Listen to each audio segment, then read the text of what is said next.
Subscribe करें हमारा YouTube channel VK math classes and press the bell icon, जिससे आपको आने वाली हर वीडियो का नोटिफिकेशन मिले सबसे पहले। हेलो एवरीवन, स्वागत है आपका मेरे YouTube channel VK math classes में। इस वीडियो के अंदर मैं आपको बताऊंगा यूपी बोर्ड के अंदर आपका जो पेपर हुआ है कक्षा 10 का गणित विषय का 27 फरवरी में, वो आपका पेपर किस प्रकार का आया था और आपके इसके अंदर कौन कौन से क्वेश्चन आए थे। इस पेपर का मैं कंप्लीट सॉल्यूशन आपको इस वीडियो के अंदर कराने वाला हूँ, तो वीडियो में लास्ट तक बने रहे। वीडियो को इसकी बिल्कुल भी ना करें। तो देखो यहाँ पर लिखा हुआ आपका 928 ही पेपर का कोड होता है। 822 FY आपका क्या है, पेपर का संकेतांक है। 2026 गणित विषय का ये पेपर है। यहाँ पर लिखा हुआ पूर्णांक 70 नंबर का होता है, क्योंकि 30 नंबर की होती है इसके अंदर प्रयोगात्मक परीक्षा। समय आपको मिलता है 3 घंटे 15 मिनट का। और यहाँ पर कुछ दे रखे निर्देश जो विद्यार्थी को पेपर करने से पहले पढ़ लेने चाहिए। जैसे कह रखा है कि सभी प्रश्न आपको अनिवार्य रूप से करने हैं। इस प्रश्न पत्र में आपको 2 खंड देखने के लिए मिलेंगे, खंड नंबर ए और खंड नंबर व। खंड नंबर ए में आपको मिलेंगे 20 नंबर के बहुविकल्प प्रश्न, जो आपको करने हैं OMR सीट पर। और OMR भरने के लिए आपको नीले और काले बॉल पॉइंट पेन का ही प्रयोग करना है। आगे रखा आपको खंड नंबर व में मिलेंगे आपके 50 नंबर के वर्णनात्मक प्रश्न, ठीक है, जिनका आंसर आपको देना है अपनी उत्तर पुस्तिका में। फिर क्या रखा है, इस खंड में आपको मिलेंगे कुल मिलाकर 5 प्रश्न, और प्रत्येक प्रश्न के आरंभ में ये स्पष्ट लिख दिया गया है कि किसके कितने खंड करने और कितने नहीं करने। आगे रखा कि प्रत्येक प्रश्न के अंक उसके सामने ही लिख दिए गए हैं। लास्ट वाला पॉइंट आपको क्या रखा है कि प्रथम प्रश्न से आरंभ करना है और अंतिम प्रश्न तक आपको करते चले जाना है, और जो प्रश्न नहीं आता है उस पर आपको समय नष्ट नहीं करना है। तो अब हम देखेंगे आपको जो बहुविकल्प प्रश्न दे रखे थे खंड ए में, वो आपको कौन कौन से दे रखे थे। तो पहला क्वेश्चन क्या रखा है कि संख्याओं 24 और 40 का हमें निकालना है HCF। देखो HCF को हम बोलते हैं में से, तो में से हम इसका किस प्रकार से निकालेंगे मैं आपको यहाँ पर सोल्व करके बता देता हूँ। तो सबसे पहले हम क्या करेंगे, 24 के फैक्टर कर लेंगे। तो 24 के फैक्टर हम काटेंगे इसे 2 से, तो 2 से कटेगा आपका ये 12 बार, फिर 2 से काटेंगे आएगा 6, 2 से काट देंगे कितना आएगा आपका 3, 3 से कट जाएगा आपका 1 बार। फिर हम यहाँ पर 40 के फैक्टर कर लेंगे, 2 से काट देंगे 20 आ जाएगा, फिर 2 से काटेंगे 10 आएगा, 2 से काटेंगे 5, और 5 से काटेंगे 1 बार। तो इसके जो फैक्टर निकल के आए हैं, 24 के फैक्टर आए आपका आए हैं 2 गुणा 2 गुणा 2 गुणा 3, और 40 के फैक्टर आए हैं 2 गुणा 2 गुणा 5। तो में से यानी कि HCF हम किसे कहते हैं, जो संख्या आपके दोनों में कॉमन हो उसे हम में से बोलते हैं। देखो ये वाला ब्रैकेट कॉमन है, ये कॉमन है और ये कॉमन है, यानी कि 2 गुणा 2 गुणा 2, यानी कुल मिलाकर आपका 8। तो 8 है इस क्वेश्चन का आंसर। तो 8 आपका कौन सा ऑप्शन में है, 8 आपका ऑप्शन नंबर बी में है। अगला क्वेश्चन हमारे पास क्या है, अगला क्वेश्चन हमारे पास है क्वेश्चन नंबर 2। एक आपको बहुपद दे रखा है। इस बहुपद का हमें क्या करना है, इस बहुपद का हमें निकालना है शून्यांकों का गुणनफल। देखो शून्यांकों का गुणनफल हम किस प्रकार से निकालते हैं, हमें जो बहुपद दे रखा है, ठीक है, बहुपद क्या दे रखा है हमारे पास 2x² प्लस के 3x प्लस के 7, ये बहुपद दे रखा है। तो इस बहुपद की हम तुलना करेंगे ax² bx प्लस c से, क्या करेंगे, तुलना। जब तुलना करेंगे तो a का मान कितना आएगा आपका 2, b का मान आएगा आपका 3, और c का मान आएगा आपका 7। हमने a b c का मान निकाल दिया। हमें निकालना गुणनफल। तो गुणनफल का फॉर्मूला होता है आपका अल्फा इंटू बीटा बराबर होता है आपका c/a। तो c का मान आपका है 7 और a का मान कितना आपका 2। तो गुणनफल इसका है 7/2। अगर हमसे कहता है योगफल निकालना है तो अल्फा प्लस बीटा होता है आपका माइनस के b/a। तो b का मान माइनस के 3 और a का मान 2। तो गुणनफल हमसे पूछा है, तो गुणनफल इसका है 7/2। तो 7/2 आपका कौन सा ऑप्शन में है, 7/2 है आपका ऑप्शन नंबर ए में। तो ऑप्शन नंबर ए बिल्कुल सही हो जाएगा। आगे आपको अगर रखिए एक समीकरण दे रखिए, इस समीकरण में क्या करना है, y का मान निकालना है, ठीक है। तो हम इस समीकरण से y का मान किस प्रकार से निकालेंगे, मतलब x का मान किस प्रकार से निकालेंगे। देखो यहाँ पर हमें समीकरण दे रखी है x/3 माइनस y/5 बराबर हमको दे रखा है 1, और इसमें क्या रखा है y का मान आपको 10 लगाना है। तो जहाँ y है वहाँ का लगाना है 10। तो x/3 माइनस ये हो जाएगा आपका 10/5 बराबर 1, 5 से कट जाएगा आपका पूरा पूरा 2 बार। तो ये हो जाएगा आपका x/3 माइनस यहाँ बचेगा 2 बराबर हो जाएगा 1, ठीक है। अब इस 2 को उठा के इधर ले जाएंगे तो हो जाएगा आपका x/3 बराबर हो जाएगा 1 + 2। तो 1 + 2 कितना होता है आपका 3 हो जाता है, ठीक है। ये हो जाएगा आपका 3, और 3 की 3 से क्रॉस मल्टीप्लाई कर देंगे तो आपका कितना आंसर आ जाएगा 9। तो x का मान आपका आ जाएगा 9। तो 9 आपका कौन से ऑप्शन में है, 9 आपका ऑप्शन नंबर सी में है। आगे हमको क्या रखा है, क्वेश्चन नंबर है आपका 4। इसमें आपको एक द्विघात समीकरण दे रखी है। इस द्विघात समीकरण के हमें निकालने हैं मूल। मूल का मतलब ये होता है कि इस समीकरण को हल करके हमें x के मान निकालने हैं। x के मानों को ही हम बोलते क्या बोलते हैं, मूल बोलते हैं। तो किस तरह से करेंगे, यहाँ पर आपको दे रखा है x square minus 3x plus 2 बराबर 0। ठीक है, तो क्या करेंगे, फैक्टर इसके ऐसी संख्या देखेंगे जिनकी गुणा करने पाना चाहिए आपका 2 और घटाने पाना चाहिए आपका 3। तो इसके फैक्टर होंगे आपके 2 और 1। ठीक है, देखो 2 ही करना 2 और 2 और 1 हो जाएगा आपका 3 और प्लस के 2। यहाँ से x कॉमन निकालेंगे तो यहाँ हो जाएगा x माइनस 2, माइनस 1 कॉमन निकालेंगे तो x माइनस 2 बराबर 0। अब x माइनस 1 को ले लेंगे एक जगह और जो ब्रैकेट है इसको हम एक जगह ले लेंगे। अब x माइनस 1 के बराबर 0 लिखेंगे तो यहाँ से x का मान आएगा आपका 1। दूसरा पद आपका है x माइनस 2 बराबर 0, तो x बराबर है आपका 2। तो एक मान आपका 1 है, एक मान आपका 2 है, तो दोनों मान आपके क्या हैं, प्लस के हैं। तो 1,2 आपका कौन सा ऑप्शन में है, तो 1,2 आपका जो है ऑप्शन नंबर 1 में है, तो इसका ऑप्शन नंबर ए बिल्कुल सही हो जाएगा। अगला क्वेश्चन क्या रखा है, क्वेश्चन नंबर आपका है 5। एक आपको दे रखी है समांतर श्रेणी, इसका हमें निकालना 30वां पद। देखो हम किसी भी मतलब समांतर श्रेणी का nवां पद किस प्रकार से निकालते हैं, जो श्रेणी का पहला वाला पद होता है इसे हम लिखते हैं a का मान। तो a का मान आपका है 10। d का मान हम कैसे निकालते हैं, दूसरे वाले पद में से घटाते हैं पहला वाला पद, तो 7 में से घटाएंगे 10, कितना बचेगा आपका माइनस के 3। 30वां, तो n का मान कितना आपका, n का मान है 30। तो यहाँ पर हम फॉर्मूला लगाएंगे an बराबर होता है a प्लस n माइनस 1 गुणा में होता है आपका d। अब a का मान कितना हमारे पास, a का मान है 10 प्लस n का मान कितना आपका 30 और 30 माइनस 1 और d का मान कितना माइनस के 3। अब हम क्या करेंगे, 10 प्लस यहाँ बचेगा आपका 29, 29 गुणा माइनस के 3, तो 10 माइनस 3 में 27, 3 दूनी 6 तो 8 यानी कि 87। इसमें से घटा देंगे तो घटा के बचेगा आपका माइनस के 77। तो ये आपका कौन से ऑप्शन में है, तो ये जो है आपका ऑप्शन नंबर बी में है। नेक्स्ट क्वेश्चन है क्वेश्चन नंबर 2।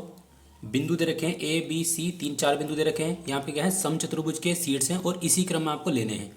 तो विकर्णों के प्रतिच्छेद बिंदु का निर्देशांक क्या होगा, तो हम इसका डायग्राम इस प्रकार से बना लेंगे।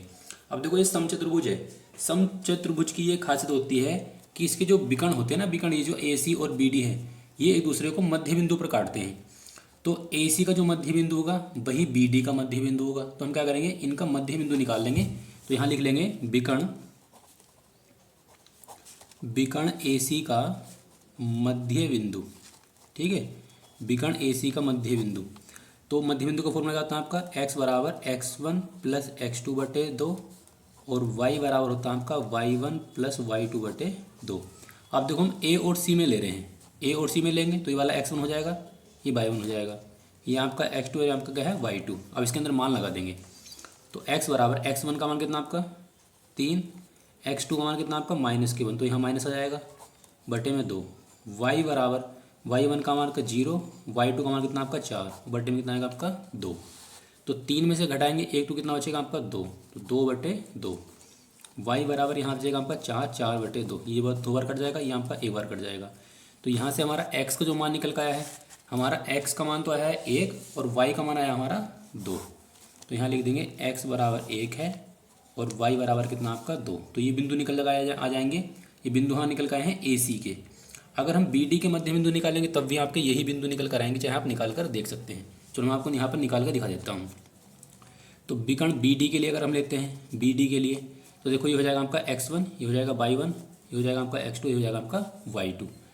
तो x बराबर x1 का मान, सूत्र हमारा यही है, x1 का मान आपका 4 है, x2 का मान -2 है और बटे में आएगा आपका 2, कोमा y बराबर y1 का मान आपका 5 है, y2 का मान आपका 1 है, तो 5 - 1/2। 4 में से घटाएंगे 2, 2 बचेगा आपका 2, 2/2, ये आ जाएगा आपका 1। 5 में से घटाएंगे तो बचेगा 4 और 4/2 यानी कि 2। तो यहाँ पर आप देख सकते हैं यहाँ भी x का मान 1 है और y का मान आपका कितना है 2। तो जो मध्य बिंदु के निर्देशांक हैं वो आपके हैं 1,2। तो 1,2 आपका कौन से ऑप्शन में है, तो 1,2 आपका है ऑप्शन नंबर डी में। ठीक है, जो ऑप्शन नंबर डी है इसमें आपको दे रखा है 1,2। अगला क्वेश्चन हमारे पास क्या है, अगला क्वेश्चन में क्या रखा है, निम्नलिखित में से निम्नलिखित कथनों में कौन सा कथन हमें सही है ये बताना है। तो इसका जो आंसर है वो है आपका ऑप्शन नंबर सी, सभी सर्वांगसम आकृतियाँ समरूप होती हैं। तो ऑप्शन नंबर आपका सी बिल्कुल सही है। आगे दे रखा है क्वेश्चन नंबर 8। क्वेश्चन नंबर 8 में क्या रखा है कि एक ट्राइंगल दे रखा है, इसमें आपको दे रखा है बी डी का मान, डी ए का मान दे रखा है, ए ई का मान दे रखा है, डी ई जो है ये इसके क्या है, समांतर है BC के, तो हमें EC की माप निकालनी है। तो देखो इस टाइप का क्वेश्चन मैंने आपको कराया था, जब मैंने आपको इसका रिवीजन कराया था, रिवीजन क्लास के अंदर कराया था क्वेश्चन। तो हमें इस क्वेश्चन को किस प्रकार से करना था, सिंपल क्वेश्चन था आपका। हमें क्या करना था, इसकी भुजाओं का अनुपात लेना था। AD के बटे में रखेंगे BD और AE के बटे में रखेंगे EC, ठीक है। तो AD बटे में रखेंगे DB और बराबर AE के बटे में रखेंगे E और C। भाई इनके मान लगाने हैं। AD का मान आपका कितना है 2, BD का मान कितना आपका, BD का मान आपका 4, AE का मान कितना आपका 1.7 और इसका मान मान लिया हमने x। 2 से पूरा पूरा कट जाएगा 2 बार, ठीक है। तो यहाँ बचेगा आपका 1/2, यहाँ आएगा आपका 1/7 और x क्रॉस मल्टीप्लाई कर देंगे कितना आएगा आपका 3.4। तो 3.4 आ जाएगा इस क्वेश्चन का आंसर। तो 3.4 आपका कौन सा ऑप्शन में है, वो है आपका ऑप्शन नंबर डी में।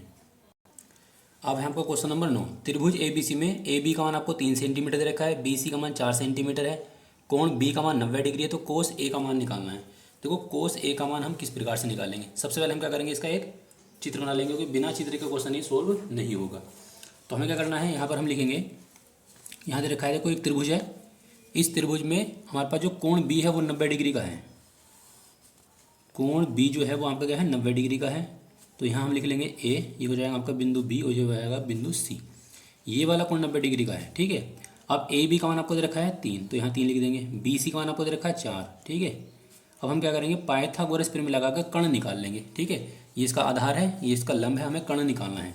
तो यहाँ पर हम लिखेंगे, यहाँ पर क्वेश्चन नंबर 9, त्रिभुज ABC में हम लगाएंगे PGT वाला नियम। PGT का नियम क्या होता है हमारे पास, PGT को बोलते हैं पाइथागोरस थ्योरम। तो फॉर्मूला आपका ये होता है कि कर्ण का वर्ग, जो हमारा कर्ण है, कर्ण का वर्ग बराबर आधार का वर्ग और प्लस लंब का वर्ग। तो कर्ण हमें निकालना है, आधार कितना हमारे पास 3, 3 का वर्ग, लंब कितना है इसका 4, 4 का वर्ग, 3 का वर्ग 9, 4 का वर्ग हो जाएगा आपका 16। दोनों को जोड़ेंगे तो हो जाएगा आपका 25, और जब हम 25 का वर्गमूल निकाल लेंगे तो कितना आएगा आपका 5। तो इसका जो कर्ण है वो आपका 5 है, ठीक है। हमें क्या निकालना, कोस निकालना है। तो अब हमें कोस बराबर क्या होता है, कोस बराबर होता है आपका आधार बटे कर्ण। ये फॉर्मूला है, आधार आपका 3 है, कर्ण कितना आपका 5, तो 3/5 आएगा इस क्वेश्चन का आंसर। तो ये आपका कौन से ऑप्शन में है 3/5, तो ये आपका है ऑप्शन नंबर C में। आगे दे रखा है 2 tan 30 गुणा में दे रखा है कोट 30 माइनस के 1। इस क्वेश्चन का आंसर हमें क्या होगा ये बताना है। तो देखो किस प्रकार से करना है, इसमें तो हमें केवल डायरेक्ट मान ही लगाने हैं इसके। तो इसको देखो हम किस प्रकार से करेंगे, यहाँ पे लिख लेंगे क्वेश्चन नंबर हमारा है 10, 2 गुणा tan 30 का मान होता है आपका 1/√3 गुणा कोट 30 का जो मान होता है वो होता है आपका √3। तो यहाँ आ जाएगा आपका √3 और माइनस के 1, ये इससे हो जाएगा कैंसिल। तो यहाँ बचेगा 2 और यहाँ बचेगा 1, 2 में से घटाएंगे 1 तो कितना आएगा आपका 1। तो 1 हमारा कौन से ऑप्शन में है, 1 हमारा ऑप्शन नंबर 1 में है, ये हो जाएगा इसका आंसर। अगला क्वेश्चन क्या रखा है, अगला क्वेश्चन दे रखा है क्वेश्चन नंबर 11। ये भी आपका त्रिकोणमिति से दे रखा है कि 1 + कोट स्क्वायर A, नीचे दे रखा है 1 + tan स्क्वायर A। तो देखो जो ऊपर वाला मान आपको दे रखा है ये भी एक फॉर्मूला है। 1 + कोट स्क्वायर जो होता है वो आपका कोसेक स्क्वायर के बराबर होता है। 1 + कोट स्क्वायर जो होता है वो होता है आपका कोसेक स्क्वायर के बराबर। तो ऊपर बन जाएगा आपका कोसेक स्क्वायर और नीचे लिखा होगा 1 + tan स्क्वायर। 1 + tan स्क्वायर जो होता है आपका सेक स्क्वायर के बराबर होता है, तो ये बन जाएगा आपका सेक स्क्वायर। ऊपर लिखा हुआ आपका कोसेक स्क्वायर। कोसेक स्क्वायर जो होता है वो साइन का उल्टा होता है, तो इसको हम लिख लेंगे 1/sin स्क्वायर है। और जो नीचे कोसेक लिखा हुआ है इसको लिख लेंगे 1/cos स्क्वायर है। अब ऊपर डबल संख्या नीचे डबल संख्या है, इसको पलट देंगे तो ये जो कोस है नीचे वाला ये तो पहुँच जाएगा आपको ऊपर, और जो साइन है ये आ जाएगा आपका नीचे। कोस बटे साइन होता है आपका कोट, तो ये बन जाएगा आपका कोट स्क्वायर A। तो इस क्वेश्चन का आंसर आ जाएगा आपका option number B, coat square A। आगे हम क्वेश्चन रखा है क्वेश्चन नंबर 12। इसमें क्या रखा है cosec A + cot A, cosec A + cot A और इंटू में रखा 1 - कोस A। तो ये वाला मान आपका किसके बराबर है ये हमें बताना है। तो इसको किस प्रकार से करेंगे, ये कोसेक लिखा हुआ है, इस कोसेक को हम लिख लेंगे 1/sin, क्योंकि कोसेक का उल्टा आपका साइन होता है। तो यहाँ लिख लेंगे 1/sin A प्लस जो कोट लिखा हुआ है कोट को लिख लेंगे कोस बटे साइन, कोस बटे साइन, और 1 - कोस A जैसे है वैसे लिख लेंगे, ठीक है। अब देखो इसके नीचे संख्या बराबर है तो लेस कितना आएगा इसका साइन, लेस आएगा इसका साइन है, नीचे आएगा 1, ऊपर नीचे की संख्या बराबर होती है तो ऊपर वाला पर जैसे है वैसे ही लिख लेते हैं। और यहाँ लिखा हुआ 1 + 1 माइनस कोस है। अब देखो ये फॉर्मूला बन जाएगा आपका a + b और a - b वाला। तो क्या करेंगे, इसे a की जगह जोड़ेंगे, मतलब ये बन जाएगा आपका पहली संख्या का स्क्वायर माइनस दूसरी संख्या का स्क्वायर, इस तरह से लिख लेंगे। और नीचे आपका लिखा हुआ है sine a। 1 minus cos square जो होता है ये आपका साइन स्क्वायर के बराबर होता है, ये आपका फॉर्मूला है, ये बन जाएगा साइन स्क्वायर। और नीचे भी आपका साइन लिखा हुआ है, ये सब हो जाएगा कैंसिल। तो यहाँ क्या बचेगा आपका, इधर बचेगा आपका साइन a, ठीक है। और साइन a आपका कौन से ऑप्शन में है, साइन a जो है आपका ऑप्शन नंबर बी में है। नेक्स्ट क्वेश्चन आपका क्वेश्चन नंबर 13, दो संख्याओं 36 और 48 का हमें क्या निकालना है, एलसीएम। एलसीएम को बोलते हैं लेस है। तो इसका हम लेस है किस प्रकार से निकालेंगे, सबसे पहले हम क्या करेंगे, 36 के टुकड़े कर लेंगे और 48 के टुकड़े कर लेंगे। या इसको हम एक साथ भी निकाल सकते हैं, भाग विधि से हम अलग अलग भी निकाल सकते हैं। अगर हमें एक साथ निकालना तो इस प्रकार से निकाल लेंगे, 36 लिख लेंगे, यहाँ 48 लिख लेंगे, इसका फैक्टर कर लेंगे। तो देखो 2 से कट जाएगा आपका, ये 2 से कटेगा आपका कितनी बार, 18 बार, 2 से कटेगा 24। ये सब बोलते हैं, अगर हम एक साथ निकालते हैं तो बोलते हैं भाग विधि। हम भाग विधि से निकाल सकते हैं और गुणनखंड विधि से भी निकाल सकते हैं। लेकिन इस क्वेश्चन में ऐसा कुछ नहीं लिखा गया है कि हमें गुणनखंड विधि लगानी है, भाग विधि निकालनी है, हमें तो केवल इसका टिक मार है, तो हमें टिक लगाना है इसका। तो 2 से काटेंगे आपका आएगा 9, 2 से काटेंगे आपका 12, 3 से कट जाएगा 3 × 9, 3 × 4 = 12, ठीक है। अब देखो 3 3 से कटेगा और आपका जो 4 है ये नहीं कटेगा, तो इसको ऐसे लिख देंगे, 2 से काटेंगे और फिर आपको 2 से कट जाएगा, ठीक है। अब जो हमारे पद निकल का है इन सबकी गुणा कर लेंगे, 2 दूनी 4, 4 दूनी 8, 8 तिया 24, 24 की गुणा करेंगे 3 से 72, और 72 तिया होते हैं आपके 72 तिया, ये गुणा गलत हो गई क्या, 2 दूनी 4, 4 दूनी 8, 8 दूनी 16, 16 तिया 48, 48 आएगा, 48 और गुणा में 3, 3 × 8 = 24, 3 × 12 तो 14, यानी कि 144। 144 आपका कौन से ऑप्शन में है, वो है आपका ऑप्शन नंबर डी में, ठीक है। आगे क्वेश्चन क्या रखा है कि दो संख्याओं का एचसीएफ और एलसीएम दे रखा है आपको 24 और 360। एक संख्या आपको दे रखी है 72, तो हमें दूसरी संख्या निकालनी है। इस टाइप का जो सवाल था मैंने आपको आज सुबह ही करवाया था। तो इसको हम किस प्रकार से करेंगे, तो देखो इसके लिए फॉर्मूला आपका ये वाला होता है, पहली संख्या यानी कि px गुणा qx बराबर होता है आपका में से गुणा ले से। ये फॉर्मूला है, ठीक है। इसमें आपके 4 चीज़ें हैं, हमें 3 देता है और 1 कहता है निकालने के लिए। पहली संख्या आपको दे रखी 72, तो यहाँ पर हम लिख देंगे 72। दूसरी संख्या हमें निकालनी, तो हमने qx को ऐसे लिख लिया। में से कितना है इसका, में से को बोलते हैं एचसीएफ, में से इसका 24 है तो यहाँ लिख लेंगे 24। एलसीएम इसका है 360, ठीक है। अब इस 72 को ले जाएंगे इसके बटे में, तो हो जाएगा आपका qx बराबर 24 × 360 बटे में आएगा आपका 72। देखो 24 से पूरा पूरा कट जाएगा आपका 3 बार, और 3 से आपका पूरा पूरा कट जाएगा 120 बार। तो दूसरी संख्या है वो कितनी है आपकी 120, और 120 आपका कौन से ऑप्शन में है, 120 है आपका ऑप्शन नंबर डी में। अगला क्वेश्चन देखते हैं, यहाँ पर प्रायिकता क्वेश्चन दे रखा है। इसमें क्या रखा है कि यदि किसी संख्या के घटित होने की जो प्रायिकता है वो आपको दे रखी है 59%, ठीक है, 59% है। तो हमें निकालना है तो उस घटना के घटित न होने की प्रायिकता। अगर घटना के घटने की प्रायिकता दे रखी है और ना घटने की प्रायिकता निकालनी है, तो हम क्या करते हैं उसको घटा देते हैं 1 में से। लेकिन हमें जो क्वेश्चन दे रखा है ये दे रखा है परसेंटेज में, तो हम क्या करेंगे 100 में से घटा देंगे। जब 100 में से घटाएंगे 59 तो बचेगा आपका 41%। अब आंसर हमारा जो है वो भिन्नों के रूप में है, बटे के रूप में है। तो हम 41 को अगर हम चेंज करेंगे पॉइंट के रूप में तो आएगा आपका 0.41। अगला क्वेश्चन क्या रखा है, क्वेश्चन नंबर 16। इसमें क्या रखा है कि कुछ प्रेक्षण आपको दे रखे हैं, कुछ आंकड़े दे रखे हैं, उसका माध्य दे रखा है आपको 13, माध्य का दे रखी है 12। जिसका नाम शुरू में है उसका मान पहला वाला होता है, बाद वाले का मान बाद वाला होता है।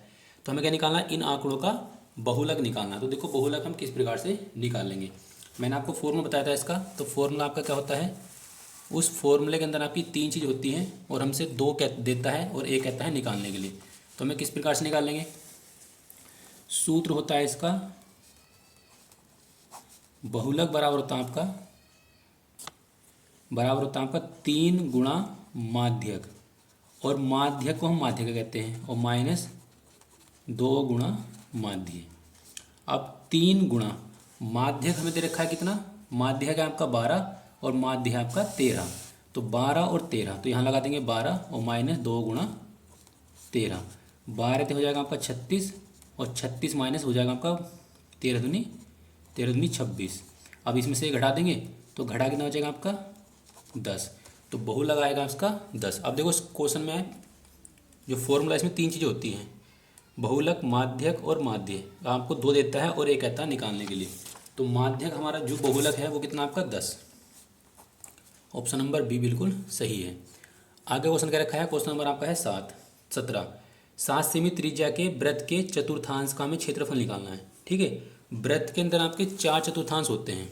ठीक है, हमसे ये पूछा है कि उसके चतुर्थांश का क्षेत्रफल निकालना है। इसका मतलब ये है कि हमें केवल एक ही चतुर्थांश का क्षेत्रफल निकालना है, 2 का नहीं निकालना है। ठीक है, तो त्रिज्या में दे रखी कितनी 7 सेमी, तो जो आर का मान है वो आपको दे रखा है 7 सेंटीमीटर। कितना है 7 सेंटीमीटर। पहले हम क्या निकाल लेंगे, वृत्त का क्षेत्रफल निकाल लेंगे। वृत्त का क्षेत्रफल का सूत्र था आपका पाई आर स्क्वायर। पाई का मान लगा देंगे 22/7, आर का मान कितना आपका 7 और गुणा में 7। ठीक है, इससे हो जाएगा आपका पूरा पूरा कैंसिल। ये जो क्षेत्रफल निकल का आएगा आपका 22 गुणा 7, ये निकल का आएगा पूरे वृत्त का क्षेत्रफल, लेकिन हमें निकालना है चतुर्थांश का क्षेत्रफल। ठीक है, तो चतुर्थांश का अगर हमें क्षेत्रफल निकालना है तो क्या करना पड़ेगा, इसको 4 से भाग करनी पड़ेगी। तो 22 गुणा 7 बटे में कितना आएगा आपका 4, 2 से काट देंगे 2 बार, 2 से काट देंगे 11, 11 गुणा 7 हो जाएगा आपका 77, अपोन में आएगा आपका 2, 2 से भाग कर लेते हैं। तो 2 दिया 6, 2 अट्ठे 16, 2 पंजे 10, तो 38.5। 38.5 आपका कौन से ऑप्शन में है, 38.5 आपका है ऑप्शन नंबर बी में। अगला क्वेश्चन हमारे पास क्वेश्चन नंबर 18। 600 सेमी की घात 3 आयतन के एक ठोस बेलन में से उसी ऊंचाई का और उसी व्यास का एक शंक्वाकार खोल काट दिया, तो शेष बचे ठोस का हमें क्या निकालना है, आयतन निकालना है। तो देखो हमने क्या करा है, बेलन में से एक शंकु काटकर बाहर निकाल दिया। बेलन में से क्या क्या है, एक शंकु काटकर बाहर निकाल दिया, तो जो शेष बचेगा उसका आयतन निकालना। तो हम क्या करेंगे, बेलन के आयतन में से घटा देंगे किसका आयतन, शंकु का आयतन। ठीक है, तो बेलन का आयतन का सूत्र क्या होता है, बेलन के आयतन का सूत्र होता है आपका पाई आर स्क्वायर एच। ठीक है, जो बेलन का आयतन का सूत्र होता है वो होता है आपका पाई आर स्क्वायर एच। तो इसका मान हमें दे रखा है कितना, 600 सेमी की घात 3। ये बेलन का क्या है, आयतन। अब बेलन में से हमने क्या कर निकाला है, शंक्वाकार खोल काटा है, तो बेलन के आयतन में से घटा देंगे शंकु का आयतन। शंकु का होता है आपका 1/3 पाई आर स्क्वायर एच, ये होता है। तो जो निकल का आएगा ना वो शेष निकल का आएगा, शेष पानी जितना बचेगा उसका, ये शेष ठोस का आयतन निकल का आएगा। तो देखो पाई आर स्क्वायर इधर भी है, पाई आर स्क्वायर इधर भी है, तो पाई आर स्क्वायर एच को हम निकाल देंगे बाहर, यहाँ बचेगा 1 और यहाँ बचेगा आपका 1/3। ठीक है, अब इसका नीचे मान के एक ऐसा ले लेंगे, तो पाई देखो पाई आर स्क्वायर एच लिखा हुआ है, पाई आर स्क्वायर एच का जो मान कितना आपका 600 है, तो यहाँ पर हम लगा लेंगे 600 गुणा, इसको ऐसा लेकर हल करेंगे, 3 गुना 3, 3 में से घटाएंगे 1, तो बचेगा आपका 2/3। ये 3 से आपका पूरा पूरा कट जाएगा 2 बार, और 2 की गुणा से करेंगे कितना आएगा आपका 400। ठीक है, तो 400 सेमी की घात 3 बचेगा इसका आयतन, जो शेष बचेगा। तो ये आपका कौन सा ऑप्शन में है, ये आपका ऑप्शन नंबर डी में है।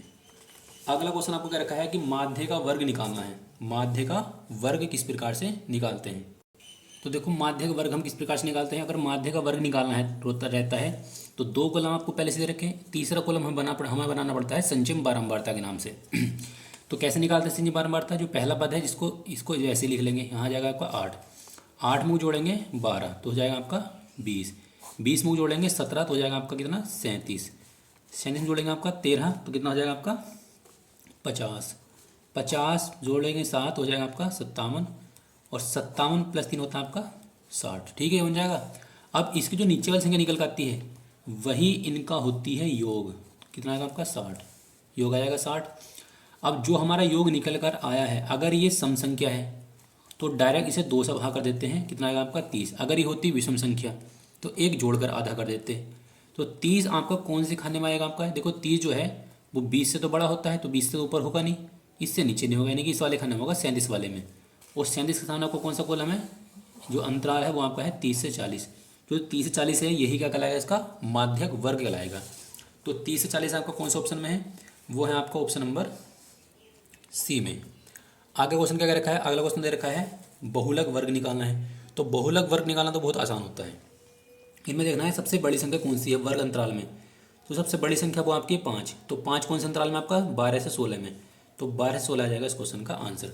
तो ये आपके 20 विकल्प थे जो मैंने आपको बताया कि आपको किस किस प्रकार से करने थे। अब मैं आपको बताने वाला हूँ आपको जो वर्णांतर प्रश्न है वो किस प्रकार से सोल्व करने थे। देखो यहाँ पे लिखा हुआ आपका खंड नंबर व, इसमें क्या रखा वर्णांतर प्रश्न, सभी क्वेश्चन आपके यहाँ पर दे रखे हैं 2-2 नंबर के, और यहाँ पे लिखा हुआ है कि सभी खंड आपको करने हैं। पहला क्वेश्चन है कि सिद्ध कीजिए कि 6√3 एक अपरिमेय संख्या है। ठीक है, तो इस तरह का क्वेश्चन हमें किस प्रकार से करना है वो मैं आपको यहाँ पर कराने वाला हूँ। तो हमें ये सिद्ध करके दिखाना है कि 6√3 क्या है, एक अपरिमेय संख्या है। तो अपरिमेय संख्या अगर हमें सिद्ध करनी है तो हमें क्या करना पड़ेगा, पहले हम मान लेते हैं कि इसके विपरीत यह एक क्या है, परिमेय संख्या है। तो यहाँ पर लिखेंगे माना 6√3 के विपरीत यह एक क्या है आपकी परिमेय संख्या है। ये हमने मान लिया कि ये क्या है, एक परिमेय संख्या है। अब क्या करेंगे, 6√3 के बराबर हम मान लेंगे a/b, मतलब यहाँ पर हम कोई भी संख्या मान सकते हैं लेकिन बटे में माननी है।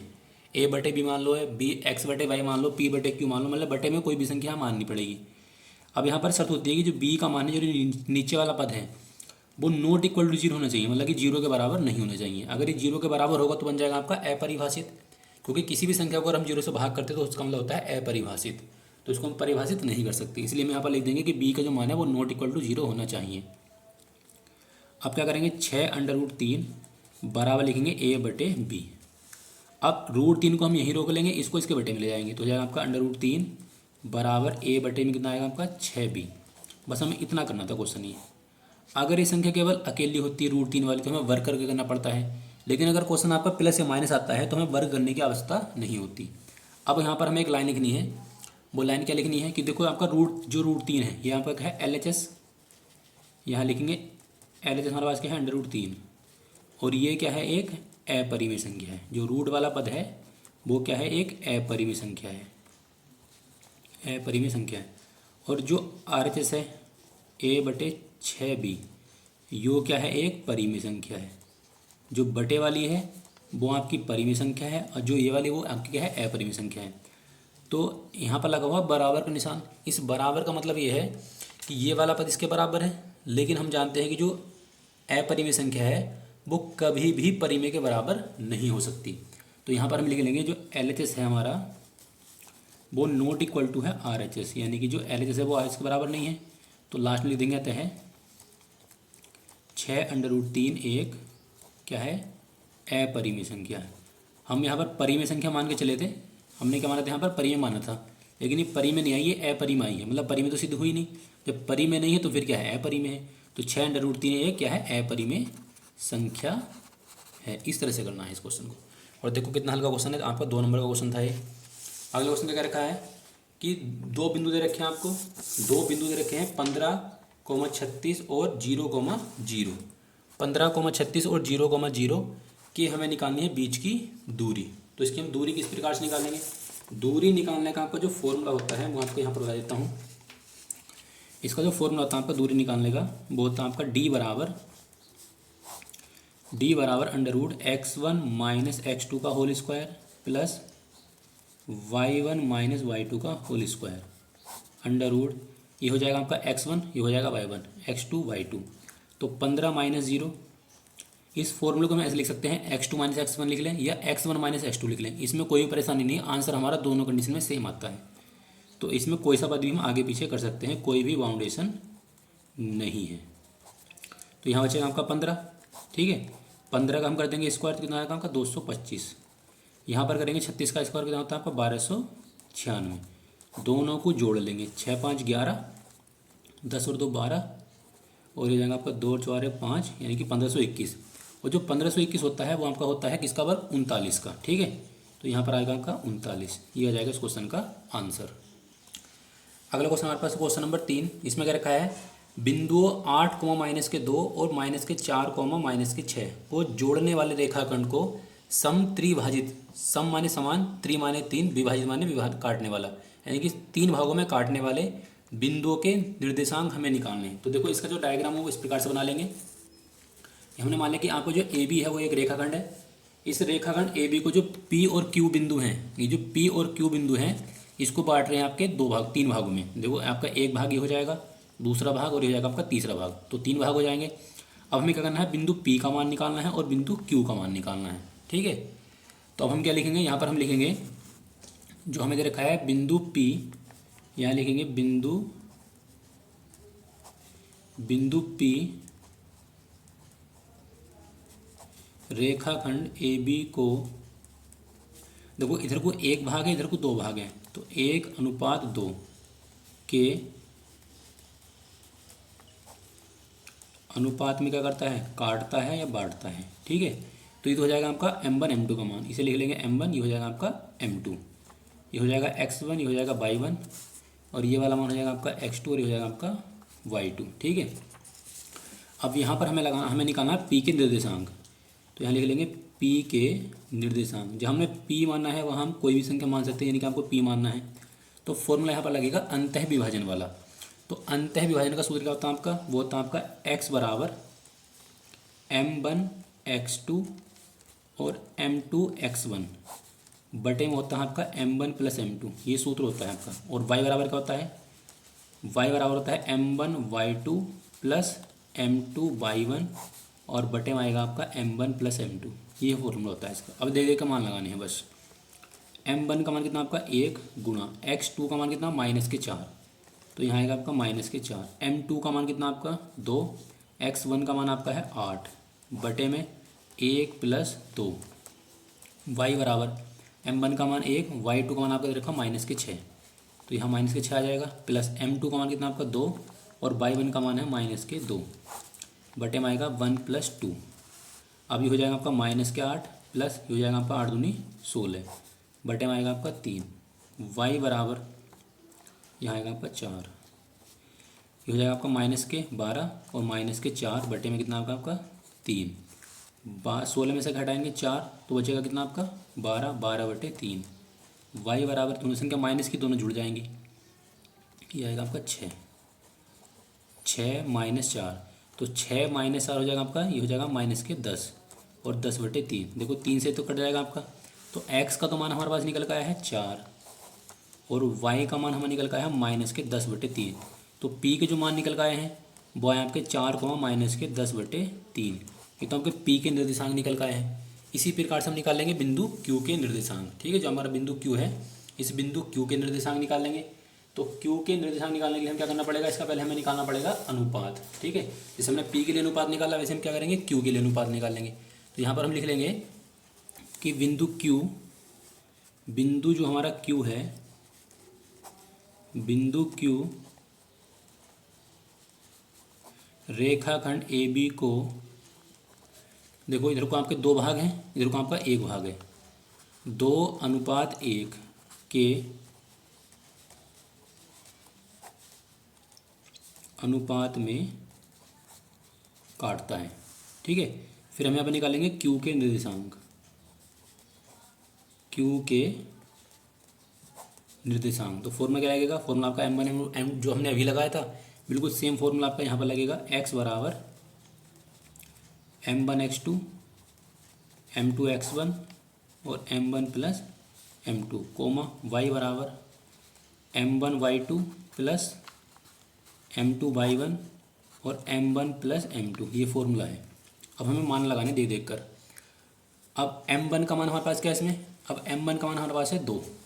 ठीक है, m1 का मान हमारे पास कितना है 2, तो यहाँ लगा देंगे 2 गुणा x2 का मान आपका है -4, m2 का मान है 1, x1 का मान है आपका 8।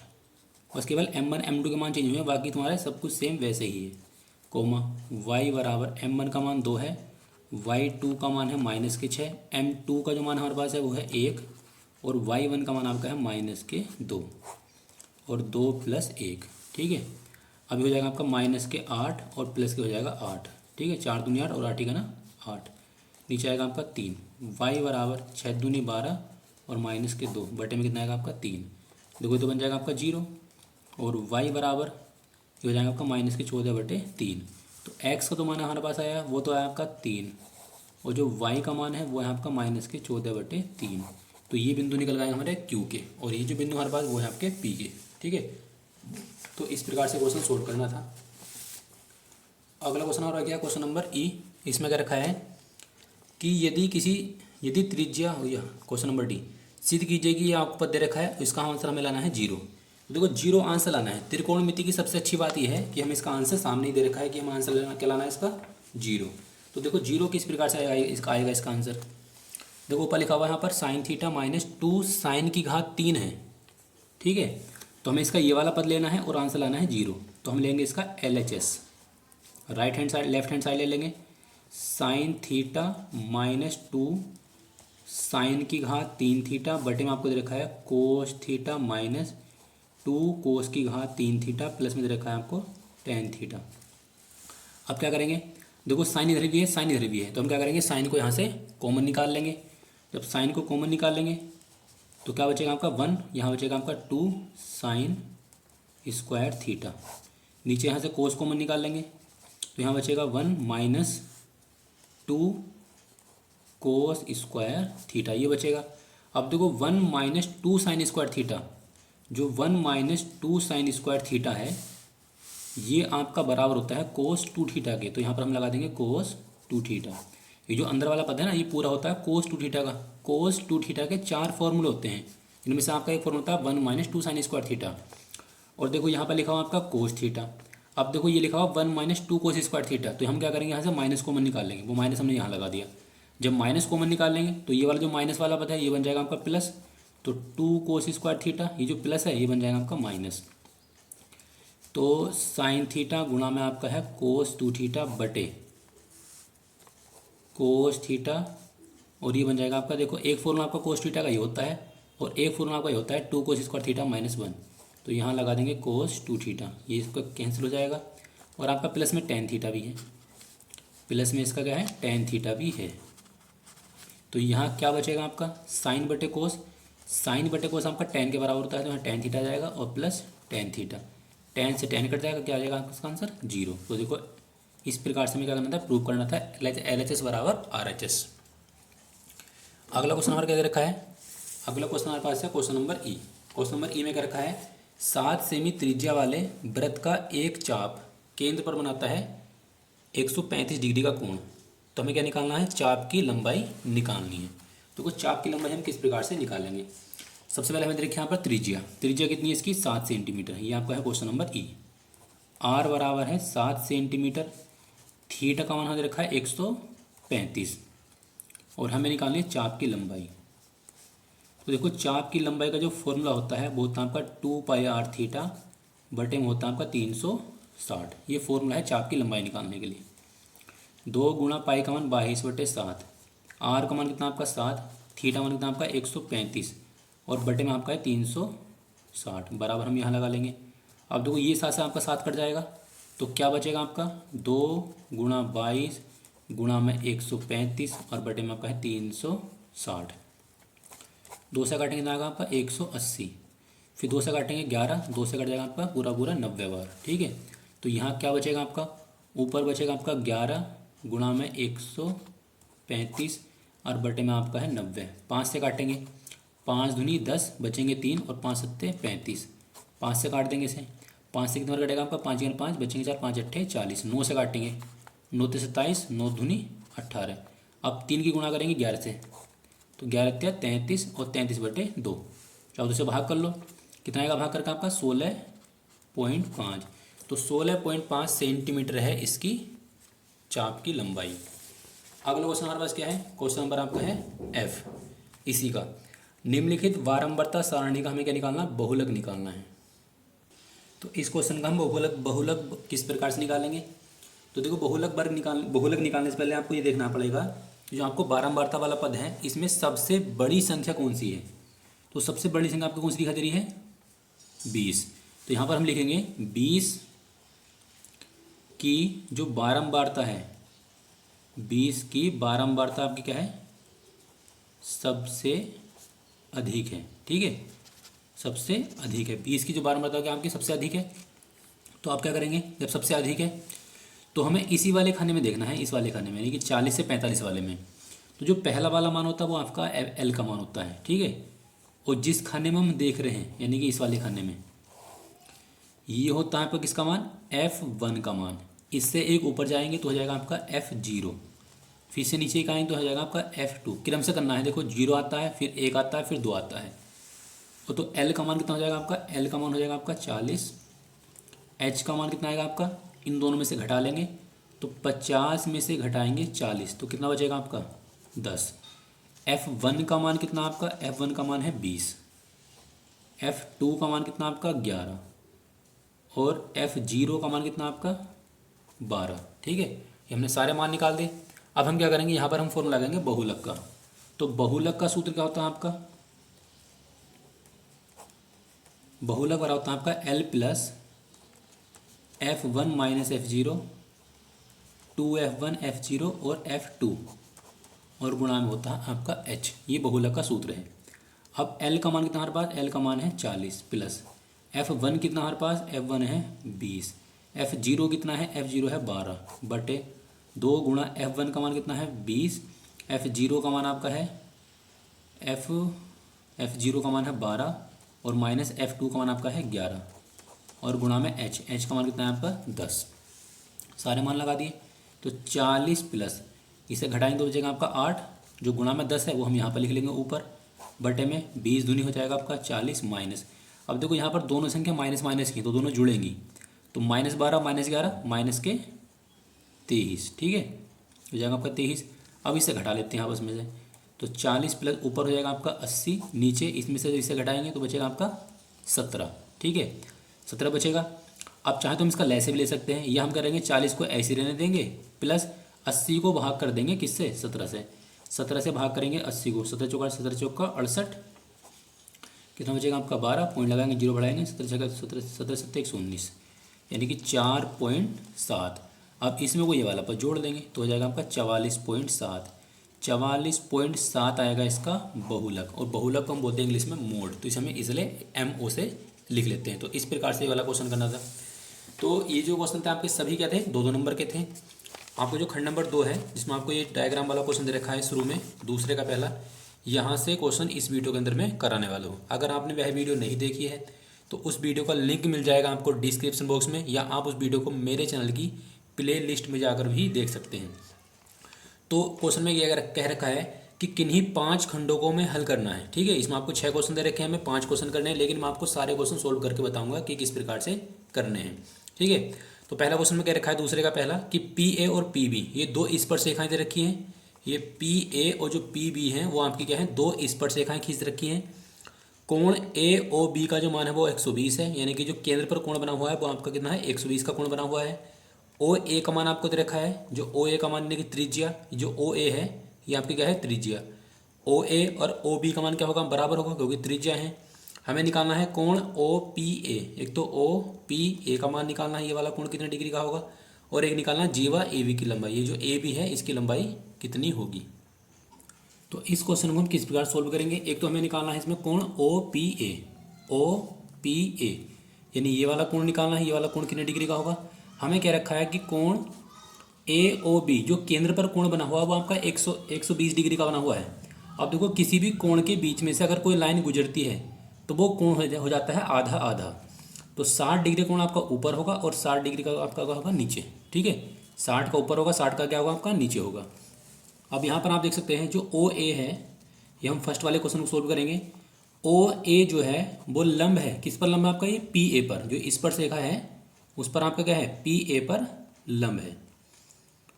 यहाँ पर लिखा हुआ है PA, ये जो आपकी OA लाइन खींची हुई है PA स्पर्शरेखा पर क्या है, लंब है।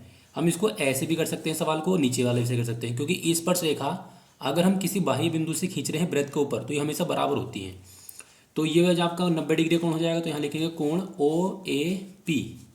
OAP बराबर हो जाएगा आपका 90 डिग्री का कोण। अब हम लेंगे त्रिभुज OAP में लेंगे। OAP में हमारा कौन सा नियम लगेगा कि त्रिभुज के तीनों कोणों का योग, यानी कि कोण O प्लस कोण A और प्लस कोण P बराबर होगा 180 डिग्री। अब O का मान हमारे पास है 60, क्योंकि ये वाला कोण आपका 60 डिग्री का बना हुआ है। ये वाला जो कोण आपका वो है 90 डिग्री का। ठीक है, तो यहाँ लिख लेंगे 90। अब प्लस P का मान हमें निकालना है, बराबर आपका 180। तो ये हो जाएगा आपका 9 6 15 यानी कि 150 और कोण P बराबर 180। तो कोण P बराबर हो जाएगा 180 माइनस 150। तो कितना बचेगा आपका घटाकर 30 डिग्री का। तो जो कोण P का मान है वो तो आपका है 30 डिग्री, यानी ये जो कोण है वो आपका 30 डिग्री का है। सेकंड क्वेश्चन में क्या रखा कि हमें जीवा ए बी की लंबाई निकालनी है। ये जीवा जो बनी हुई है इसकी लंबाई कितनी है। तो इसके लिए हम क्या करेंगे, आपको जो डायग्राम बना हुआ है ये वाला ए त्रिभुज ओ A B, O E B को जो हम क्या है इस प्रकार से एक नया डायग्राम बना लेंगे। इस प्रकार से ये हो जाएगा आपका ओ ए बी। जो ओ है इधर हो जाएगा, ये ए है और ये आपका क्या है बी है। अब यहाँ पर जो ओ पे बना हुआ है 120 डिग्री का कोण बना हुआ है, तो हम क्या करेंगे यहाँ पर एक लाइन खींच लेंगे इस तरह से, आधा आधा बना देंगे इसको। तो 60 हो जाएगा आपका इधर और 60 हो जाएगा आपका इधर। अगर हमें जीवा ए बी की लंबाई निकालनी है, हमने बिंदु डी मान लिया, ये बिंदु आपका क्या है डी।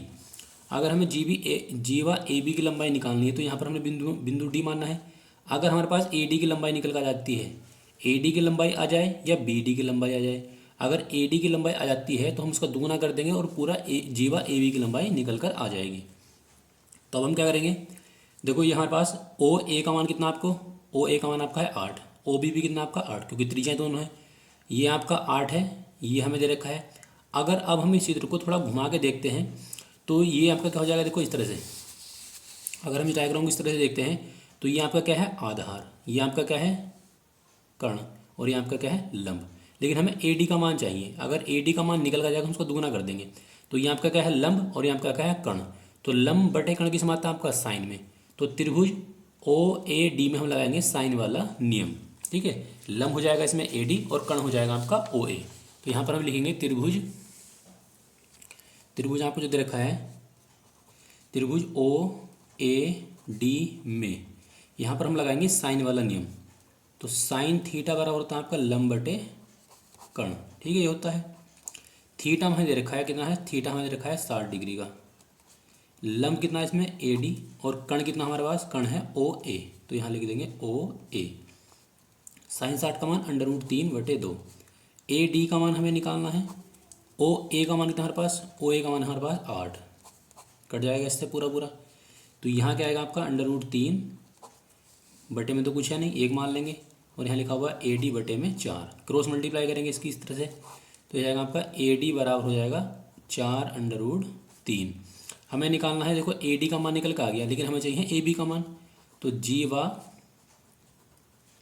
ए बी की जो लंबाई होगी वो इसकी दुगनी हो जाएगी, जितना ये है उसकी क्या हो जाएगी दुगनी। तो 2 से गुणा कर देंगे इसमें 4√3 में, तो हो जाएगा आपका 8√3 सेमी। ये आपकी क्या है जीवा की लंबाई है। तो ये आ जाएगा इस क्वेश्चन का आंसर। अगला क्वेश्चन हमें दे रखा है क्वेश्चन नंबर 2। ये हमें दे रखा है सिद्ध करने के लिए कि एक त्रिभुज आपको दे रखा है पी क्यू आर की भुजा क्यू आर पर एक बिंदु एम इस प्रकार है कि कोण पी एम आर, आपको एक कोण दे रखा है पी एम आर जो है वो क्यू पी आर के बराबर है। तो हमें सिद्ध करके दिखाना है, ये आपका जो आर पी स्क्वायर है बराबर लाना है आर क्यू गुणा आर एम के बराबर सिद्ध करना है। तो सबसे पहले हम क्या करेंगे, इसका एक डायग्राम बना लेंगे। ठीक है, डायग्राम क्या करेंगे, हमें पहले एक त्रिभुज की रचना कर लेंगे ए बी सी। वो आपका क्या है त्रिभुज पी क्यू आर। एक आपका त्रिभुज है पी क्यू आर।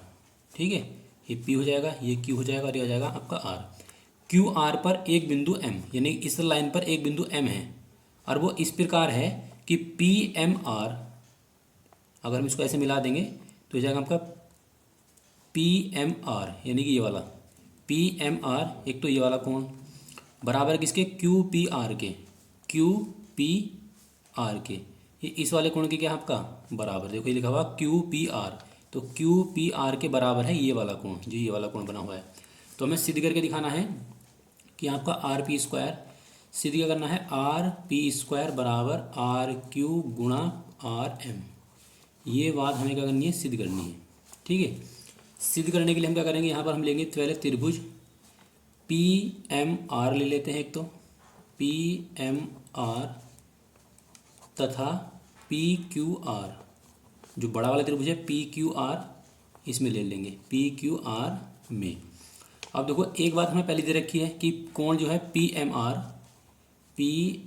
आर बराबर है किसके, क्यू पी आर के। ये हमें दे रखा है पहले से ही, ये हमें क्या है दिया है कि ये जो कोण है आपका वो इस वाले के बराबर है। ठीक है, दूसरी बात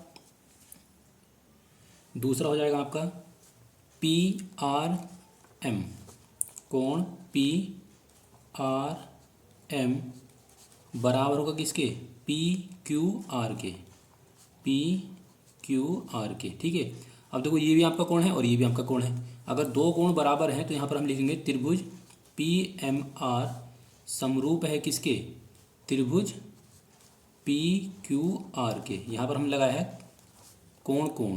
ठीक है, तो ये बराबर हो जाएगा। अब हमें सिद्ध क्या करना है, हमें सिद्ध करना है आर पी स्क्वायर बराबर आर क्यू गुणा आर पी। तो यहाँ पर लिखेंगे आर पी के बटे में आपका आर पी है, आर पी के बटे में लिख लेंगे हम क्यू आर। तो आर पी बटे हो जाएगा आपका क्यू आर बराबर आर एम के बटे में हम लिख देंगे आर पी।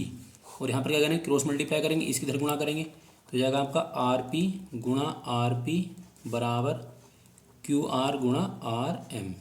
दोनों की गुणा करेंगे तो हो जाएगा आपका आर पी स्क्वायर बराबर आर क्यू और गुणा में आ जाएगा आपका आर एम। और ये आ जाएगा इस क्वेश्चन का आंसर। और हमें यही करना था, आपका प्रूव करना था। और यहाँ का क्वेश्चन क्या है, दूसरे का बी है। नेक्स्ट क्वेश्चन आपका क्वेश्चन नंबर 3। एक थैले में कार्ड हैं जिन पर 1 से लगा के 100 तक की संख्या लिखी हुई है। मतलब एक थैले के अंदर आपको 100 कार्ड होंगे, क्योंकि एक संख्या पर एक थैले पर 1 अंक लिखा हुआ है, दूसरे पर 2 लिखा हुआ है। इस प्रकार कुल मिलाकर आपके 100 अंक होंगे और 100 ही आपके कार्ड होंगे। ठीक है, फिर आगे उसमें से हमें एक कार्ड निकालना है। उसकी प्रायिकता क्या है कि निकाले गए कार्ड पर आपका एक तो होना चाहिए पूर्ण वर्ग संख्या और दूसरा होना चाहिए आपके 2 अंकों की संख्या। ठीक है, तो थैले के अंदर आपके जो कार्ड हैं वो कितने आपके 100। तो कुल मिलाकर आपके थैले के अंदर 100 कार्ड हैं। तो यहाँ पर हम लिख लेंगे, ये आपका क्या है, दूसरे का सी क्वेश्चन है। तो यहाँ लिख लेंगे थैले में कार्ड, कार्ड की संख्या कितनी आपकी है 100, उन पर 100 ही अंक लिखे हुए हैं। अब पहले क्वेश्चन में क्या रखा है कि एक पूर्ण वर्ग संख्या देखनी है। तो पूर्ण वर्ग संख्या, तो पूर्ण वर्ग संख्या आपकी 1 से लगाकर 100 तक की संख्याओं में कितनी संख्याएं होंगी, पहले हमें ये पता करना है। तो आपका 1 का वर्ग 1 होता है, 2 का वर्ग आपका 4 होता है, 3 का 9, फिर आएगा आपका 16, 5 का 25, 6 का 36, 7 का हो जाएगा आपका 49 और 8 का हो जाएगा आपका 64, 9 का हो जाएगा 81 और हो जाएगा आपका 100। ठीक है, क्वेश्चन में क्या रखा कि जिन पर 1 से 100 तक की संख्या है, तो हम 100 भी लेंगे और 1 भी लेंगे।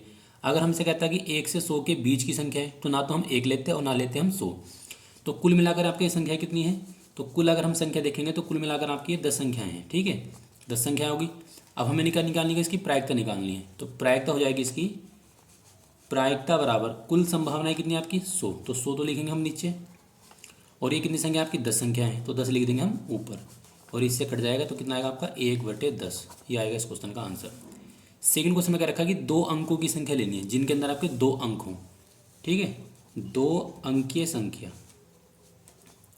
2 अंकीय संख्या। तो 2 अंक कहाँ से शुरू होते हैं, 2 अंक शुरू होते हैं आपके 10 से, 11 फिर 12 और कहाँ तक रहते हैं आपके 99 तक। क्योंकि देखो 100 तक अगर हम जाते हैं तो हो जाएंगे आपके 3 अंक, और 10 से हम पीछे जाएंगे तो हो जाएंगे आपके 9, 1 अंक हो जाएगा। तो 10 से लगाकर हम 99 तक देखेंगे तो कितनी संख्याएं होंगी आपकी, तो ये जो आपकी कुल संख्याएं होंगी वो कितनी होंगी आपकी 80 संख्याएं होंगी। तो देखो एक संख्या इधर कम हो जाएगी तो यहाँ बचेंगे आपकी 9 संख्याएं। 10 से पहले आपकी 9 संख्याएं हैं। ठीक है, और हम 10 से लगाकर हम 100 तक देखेंगे तो जाएंगे आपकी 81 संख्याएं, क्योंकि हम 100 भी लेंगे और 100 में से 1 घटा देंगे तो बचेगा 99, तो जाएंगे आपकी 80 संख्याएं। तो कुल आपकी 80 संख्याएं हैं 2 अंकों की। ठीक है, अब हमें निकालनी है प्रायिकता। तो प्रायिकता बराबर 80 और बटे में लिख देंगे 100। अब देखो 20 चौक 80 और 20 पंजे 100, तो 4/5 आएगा इस क्वेश्चन का आंसर। ठीक है, अगला क्वेश्चन में रखा है क्वेश्चन नंबर डी, निम्नलिखित वारंवारता सरणी का माध्यिका निकालनी है। क्वेश्चन आपका क्या है 4 नंबर का। देखो आपको इस तरह की टेबल दे रखी है, हम क्या करेंगे इस टेबल को लंबा करके बना देंगे नीचे की ओर को। इस क्वेश्चन को हम किस प्रकार सोल्व करेंगे, देखो आपको 2 कॉलम इस तरह से बना लेने हैं माध्यिका निकालने के लिए। तीसरा कॉलम बनाते हैं संचय वारंवारता वाला। तो संचय वारंवारता हम किस प्रकार से निकालते हैं, जो पहला वाला पद है उसको हम जैसे है वैसे लिख लेते हैं, तो ऐसे लिख लेंगे। अब इसमें ये वाला पद जोड़ेंगे और नीचे को लिख देंगे। ठीक है, तो 30 + 6 हो जाएगा आपका ये 36। 36 में जोड़ेंगे आपका 40, जोड़ के इस तरह लिखेंगे तो हो जाएगा आपका टोटल 76। 76 में जोड़ेंगे आपका 16, तो हो जाएगा आपका ये 92। ठीक है, 6 6 12, 7 और 1 8 9। अब जोड़ देंगे 5 तो हो जाएगा आपका ये 97, फिर जोड़ेंगे 3 तो हो जाएगा आपका ये 100। अब इसकी जो नीचे वाली संख्या निकल आती है वही इन सब का होती है योग, तो इसका जो योग होगा वो कितना होगा आपका 100 ही होगा। अब यहाँ पर लिखेंगे n बराबर आपका कितना है 100। अब अगर ये मान लो सम संख्या निकल कर आती है तो यहाँ पर आपको क्या करना है, डायरेक्ट 2 से भाग करके आधा करना है। अगर ये आपकी निकल कर आती है विषम संख्या तो हम क्या करते हैं, एक जोड़कर आधा कर देते हैं। तो यहाँ लिखेंगे 50वें पद के लिए। तो 50वां पद आपका कौन से खाने में बैठेगा ये हमें देखना है। देखो ये आपका लिखा हुआ 36, तो 36 वाले खाने में तो आपका 50 होगा नहीं, ठीक है। किस में होगा आपका ये, आपका होगा 76 वाले खाने में। तो इस वाले खाने में हमें देखना है। तो यहाँ से हमारा जो एल का मान निकल कर आएगा वो तो जाएगा आपका 8, पहला वाला मान होता है एल का मान। एच का मान कैसे निकालते हैं, 11 में से घटा देंगे 8, क्योंकि जो अंतराल है उसमें जितने का अंतर होता है वही आपका एच का मान कहलाता है। ये होता है आपका किसका मान, एफ का मान, एफ बराबर 40। सी एफ का मान होता है आपका एक ऊपर, तो सी एफ बराबर हो जाएगा आपका 36। ये सारे मान हमने निकाल दिए। अब यहाँ पर हमें फॉर्मूला लगाना है एल प्लस माध्य का होता है आपका एम ई बराबर एल प्लस एन बटे 2 माइनस सी एफ बटे एफ और गुणांक होता है आपका एच। ये फॉर्मूला आपका माध्यक निकालने के लिए। अब एल का मान लगा देंगे, एल का मान है 8 प्लस, देखो एन का मान आपको लगाना है, या तो आप 100 लगा सकते हैं। अगर आप पूरा मान लगा जाते हैं एन बटे 2 का तो लगा देंगे 50। तो यहाँ पर हम लगाएंगे 50 बट माइनस सी एफ का मान आपका है 36 और बटे एफ का मान कितना है आपका 40 और गुणा में एच, एच का मान आपका है 3। अब इसको हमें सोल्व करना है। तो 8 प्लस यहाँ बचेगा आपका कितना 14 गुणा में 3 बटे में आपका है 40। 2 से काटेंगे, 2 सत्ते 2 से काटेंगे 20 बार। तो 8 प्लस 7 हो जाएगा आपका 21, 7 21 और 21 बटे 20। अब क्या करेंगे, 20 से भाग करेंगे किसको, 21 को। तो भाग करने पर आपका ये 20 ही का ना 20, ये आएगा आपका 1.07 के लगभग आएगा इसका मान। आप क्या करेंगे, इन दोनों को जोड़ लेंगे तो 8 हो जाएगा आपका 9, तो 9.07 आएगा, 4 आएगा, ये आएगा भाग करके 1.05। अब इन दोनों को जोड़ लेंगे तो 9.05 आ जाएगा इस क्वेश्चन का आंसर। अगला क्वेश्चन हमारे पास है क्वेश्चन नंबर ई। यदि किसी एपी के प्रथम 11 पदों का योग आपको दे रखा है 121, प्रथम 17 पदों का योग आपको दे रखा है 289, तो उसके प्रथम n पदों का योग हमें निकालना है, ठीक है। तो इसके लिए हम क्या करेंगे, पहले हम श्रेणी का प्रथम पद और जो सर्वांतर होता है उसे मान लेंगे। तो यहाँ पर लिखेंगे माना जो आपका यह है क्वेश्चन नंबर दूसरे का ई। तो माना एपी का प्रथम पद, जो प्रथम पद है उसे हमने क्या मान लिया ए, और सर्वांतर हमने डी मान लिया। प्रथम पद ए है आपका, सर्वांतर क्या है डी। अब क्वेश्चन में क्या रखा है कि प्रथम 11 पदों का जो योग है वो कितना है 121। तो यहाँ पर हम फॉर्मूला लगाएंगे n पदों का योग का। तो n पदों का जो योग का सूत्र होता है वो होता है आपका n बटे 2 2a plus n minus 1 into D, ये फॉर्मूला होता है। अब हम क्या करेंगे, यहाँ पर मान लगा देंगे। n का मान हमें क्या लगाना है, n का मान लगाना है 11, क्योंकि 11 पद रखे हैं शुरू में। तो यहाँ पर हम लिखेंगे 11 पदों का योग, 11 पदों का जो योग आपको दे रखा है सवाल में वो दे रखा है 121। तो ये आपका SN का मान है, ये आपका n का मान है। तो इस सूत्र में इस वाले पूरे पद की जगह इसे हम यहाँ पर SN भी लिख लेंगे। SN का मान हमें लगाना है 121, तो यहाँ लिख लेंगे 121 और n की जगह लगाना हमें 11 और बटे में 2, 2a प्लस 11 माइनस 1 और d। 11 से पूरा कट जाएगा आपका 11 बार, क्योंकि 11 का बार होता है 121। तो 11 बराबर यहाँ बचेगा 1 और नीचे 2, 2a प्लस यहाँ बचेगा आपका 10 और यहाँ बचेगा आपका d। अब क्या करेंगे, अंदर से कॉमन निकाल लेंगे 2, तो यहाँ से हम 2 कॉमन निकालेंगे तो इस प्रकार से आ जाएगा। तो यहाँ बचेगा आपका a प्लस 5d, इससे हो जाएगा कैंसिल। तो यहाँ बचेगा a प्लस 5d बराबर हो जाएगा 11, ये बन जाएगा आपकी समीकरण नंबर 1। इसी प्रकार से हम करेंगे, आगे क्या रखा है कि 17 पदों का जो योग है वो आपको 289 है। तो आपके हमें n की जगह लगाना है 17 लगाना है। तो यहाँ लिखेंगे 17 पदों का योग, 17 पदों का जो योग है वो आपका है 289। आपके n की जगह लगाना है 17 और बराबर में लिखा जाएगा आपका 289। फॉर्मूला आपका वही है ऊपर वाला। तो यहाँ लगाएंगे 17, 17 बटे 2, 2a प्लस n का मान है 17 माइनस के वन इंटू में है d, पूरा कट जाएगा आपका 17 बार। तो क्या बचेगा यहाँ पर आपका 17 बराबर 1/2 2a प्लस यहाँ बचेगा आपका 16 डी। 1/2 2 को निकाल लेंगे तो a प्लस 8d, ये इससे कट जाएगा। तो यहाँ क्या बचेगा आपका 17 बराबर यहाँ बचेगा a प्लस 8d। समीकरण नंबर बन जाएगी आपकी 2। अब इन दोनों समीकरण को हल करके हमें निकालना है a का और d का मान। तो यहाँ पर हम लिखेंगे समीकरण 1 व 2 से। समीकरण एक आपकी a प्लस 5d बराबर 11 और एक आपकी a प्लस 8d बराबर 17। माइनस माइनस माइनस, तो ये वाला तो कट जाएगा। यहाँ बचेगा -3। 17 में से घटाएंगे ये तो बचेगा आपका माइनस के कितना बचेगा आपका -6। माइनस से माइनस कट जाएगा, 3 दूनी 6। तो d बराबर कितना आएगा आपका 2। अब हमने d का मान निकाल दिया। अब d का मान कोई सी भी समीकरण में रख देंगे, हम समीकरण 2 में रख लेते हैं। तो 17 बराबर है आपका a प्लस 8d। तो 17 बराबर a प्लस 8 गुणा d का मान आपका कितना है 2। अब ये हो जाएगा आपका 16 की तरफ, 16 को ले आएंगे हम 17 की तरफ। तो 17 माइनस 16 बराबर a। तो a बराबर कितना आएगा आपका 1। हमने a का मान निकाल दिया और d का मान निकाल दिया। अब हमसे क्वेश्चन में ही कहा गया है कि हमें n पदों का योग निकालना है, ठीक है। तो हम क्या करेंगे, यहाँ पर हम फॉर्मूला लगाएंगे n पदों का योग। तो यहाँ लिख लेंगे n पदों का योग। n पदों का जो योग का सूत्र होता है वो होता है आपका n/2 2a plus n-1 into D. अब Sn बराबर n की जगह n ही लिखा रहेगा और 2a, a का मान हमारा कितना निकल का आया, a का मान 1 आया, d का मान हमारा 2 आया है। तो यहाँ लिख लेंगे 2 गुणा 1 प्लस n-1 और d का मान हमारे पास है 2। तो यहाँ बचेगा आपका n/2 2 प्लस इस 2 के अंदर गुणा करेंगे 2n माइनस के 2, ये हो जाएगा कैंसिल। तो यहाँ क्या बचेगा आपका, यहाँ बचेगा आपका n/2 और गुणा यहाँ बचेगा आपका 2n, 2 से 2 कट जाएगा तो यहाँ बचेगा आपका n²। तो प्रथम n पदों का जो योग है वो आपका हो जाएगा n²। तो ये आ जाएगा इस क्वेश्चन का आंसर। अगला क्वेश्चन क्या दे रखा है हमारे पास, क्वेश्चन नंबर हमारे पास है f। इसमें 6 क्वेश्चन दिए हैं और हमें 5 करने, लेकिन मैं आपको यहाँ पर 6 के 6 क्वेश्चन करा देता हूँ। आपको यहाँ पर दे रखा है रैखिक समीकरण युग्म दे रखा है। इसने क्या रखा है कि इन दोनों रैखिक समीकरण युग्म को क्या करना है, हमें हल करना है। मतलब इन्हें हल करके यहाँ से हमें निकालना है x का और y का मान। तो हमें किस प्रकार से सोल्व करेंगे, तो सबसे पहले क्या करेंगे, आपकी समीकरण 1 और समीकरण आपको दे रखी है 2। ये आपका है दूसरे का f वाला क्वेश्चन। यहाँ में दे रखा है 3x प्लस 2y बराबर दे रखा है 14। ये समीकरण 1 हो जाएगी। दूसरी है 5x माइनस के 3y बराबर है 17। ये बन जाएगी आपकी समीकरण नंबर 2।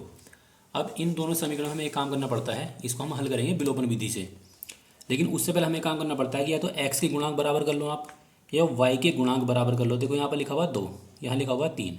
अगर यहाँ हम 2 से गुणा कर दे तो बन जाएगा 6, और यहाँ हम गुणा करते हैं 3 से तो बन जाएगा आपका 6। तो एक काम करते हैं, समीकरण 1 में, जो समीकरण 1 है, समीकरण 1 में करेंगे 3 से, तथा समीकरण 2 में 2 से गुणा। ठीक है, करो। 3 से गुणा करेंगे तो हो जाएगा आपका 3 3 9, 3 दूनी 6, 3 से गुणा करेंगे कितना आपका 42। इसमें करेंगे किससे गुणा, 2 से, तो हो जाएगा आपका 10, ये हो जाएगा आपका 6 और ये हो जाएगा आपका 34। ठीक है, अब ये तो इससे कैंसिल हो जाएगा, ये हो जाएगा आपका 19। इन दोनों जोड़ेंगे तो कितना आएगा आपका 76, 19 चौक 76। तो x का मान कितना आएगा आपका 4। तो x का मान तो 4 है। अब x का मान कोई सी भी समीकरण में रख दो। तो हम क्या करेंगे, x के मान को हम रखेंगे समीकरण नंबर 1 में। समीकरण 1 है 3x प्लस 2y बराबर 14। 3 गुणा x का मान प्लस 2y बराबर 14। तो 3 चौक 12 प्लस के 2y बराबर हो जाएगा 14। तो 2y बराबर 14 में से घटा देंगे 12, तो कितना बचेगा आपका 2, और यहाँ भी 2, इससे कैंसिल हो जाएगा। तो y का मान कितना आएगा आपका 1। तो y का मान आपका ये है और x का मान ये है। तो ये आएगा इस क्वेश्चन का आंसर। तो आपको जो क्वेश्चन में खंड नंबर दे रखा था 2, उसमें आपको 6 क्वेश्चन दे रखे थे। मैंने आपको 6 के 6 क्वेश्चन करा दिए हैं। अब हम देखेंगे खंड नंबर आपको जो 3 था उसमें कौन कौन से क्वेश्चन दे रखे थे। ये है आपका क्वेश्चन नंबर 3। 2 क्रमागत धनात्मक विषम पूर्णांक ज्ञात कीजिए जिनके वर्गों का आपको दे रखा है 514, और ये क्वेश्चन आपका है 6 नंबर का है। अगर आपसे ये वाला क्वेश्चन नहीं होता तो इसके नीचे आपको दे रखा है अथवा में, तो मैं आपको ये वाला क्वेश्चन भी कराऊंगा और ये वाला क्वेश्चन भी कराऊंगा। तो क्वेश्चन में क्या रखा है कि दो क्रमागत विषम धन पूर्णांक हमें मानने हैं। अगर हमें क्रमागत विषम पूर्णांक मानने हो या धन सम पूर्णांक मानने हो तो हम कौन से मानते हैं। तो यहाँ पर हम लिखेंगे माना, ये है आपका क्वेश्चन नंबर 3, ठीक है। तो माना पहला विषम पूर्णांक, ठीक है, हमने मान लिया कि x है। दूसरा विषम पूर्णांक हम मानेंगे x+2। आपसे देखो सम कहे या कहे विषम, हमसे कहे सम या कहे विषम, आपको पहली संख्या हमेशा x माननी है, दूसरी x+2 माननी है। अगर हमसे सम और विषम नहीं कहता है तो हम क्या लिखते हैं, पहली संख्या x मानते हैं, दूसरी x+1 मानते हैं, और सम और विषम वाली कंडीशन में हम यहाँ पर दो का अंतर लेते हैं। ये बात आपको ध्यान रखनी है। क्वेश्चन में क्या रखा है, इनके वर्गों का जो योग है वो आपको दे रखा है 514। तो वर्गों का योग आपको दे रखा है सवाल में, वर्गों का योग कितना है 514।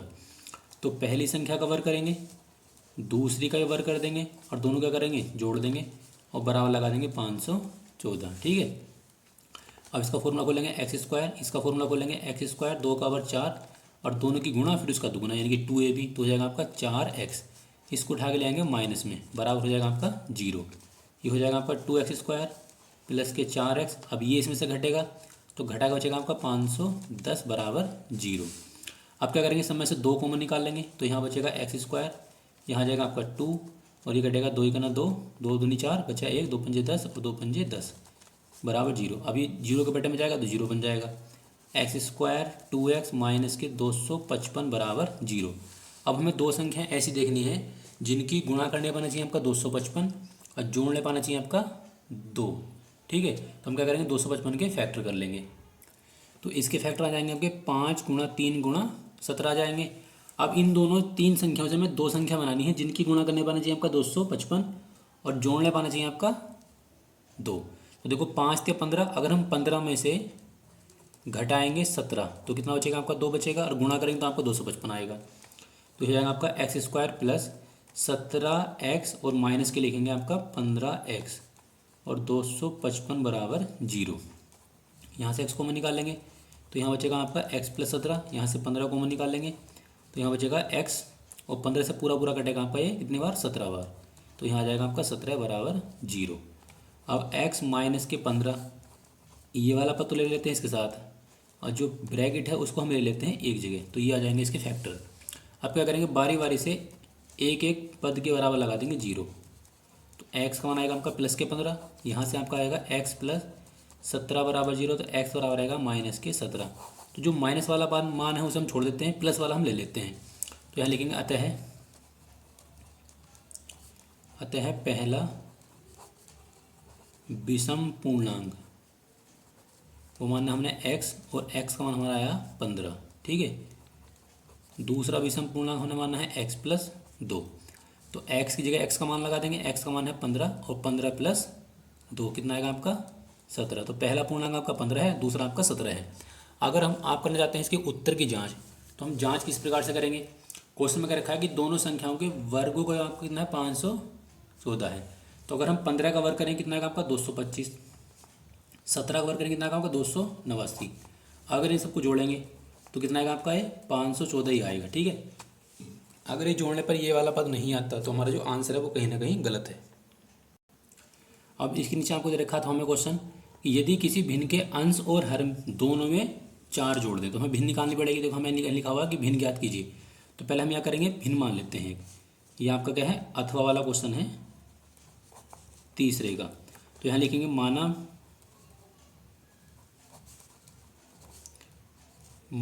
भिन्न, भिन्न बराबर हमने मान लिया कि x/y है। अब इसकी प्रथम शर्त क्या है सवाल की, प्रथम शर्त ये है इसकी कि अंश में और हर में 4 जोड़ना है, ठीक है। तो यहाँ लिखेंगे अंश व हर में 4 जोड़ने पर प्राप्त मान, कितना मान हमें प्राप्त होता है, वो होता है आपका 11/13। तो यहाँ लिख लेंगे 11/13, ठीक है। अब क्या करेंगे, ऊपर भी हमें क्या करना है 4 जोड़ना है और नीचे भी क्या करना है हमें 4 जोड़ना है। तो x + 4 ऊपर कर देंगे और y + 4 हम नीचे कर देंगे, बराबर आपका 11/13।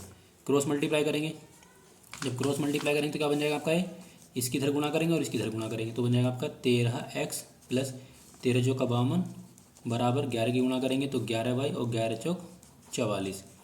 13x माइनस के 11y बराबर 44 की तरफ ले जाएंगे 52 उठाकर, ठीक है। तो यहाँ का बचेगा आपका 13x बचेगा और यहाँ बचेगा आपका 11y बराबर, दोनों में से घटा लेंगे, 12 में से घटाएंगे 4 तो बचेगा आपका -8। ये बन जाएगी आपकी समीकरण नंबर 1।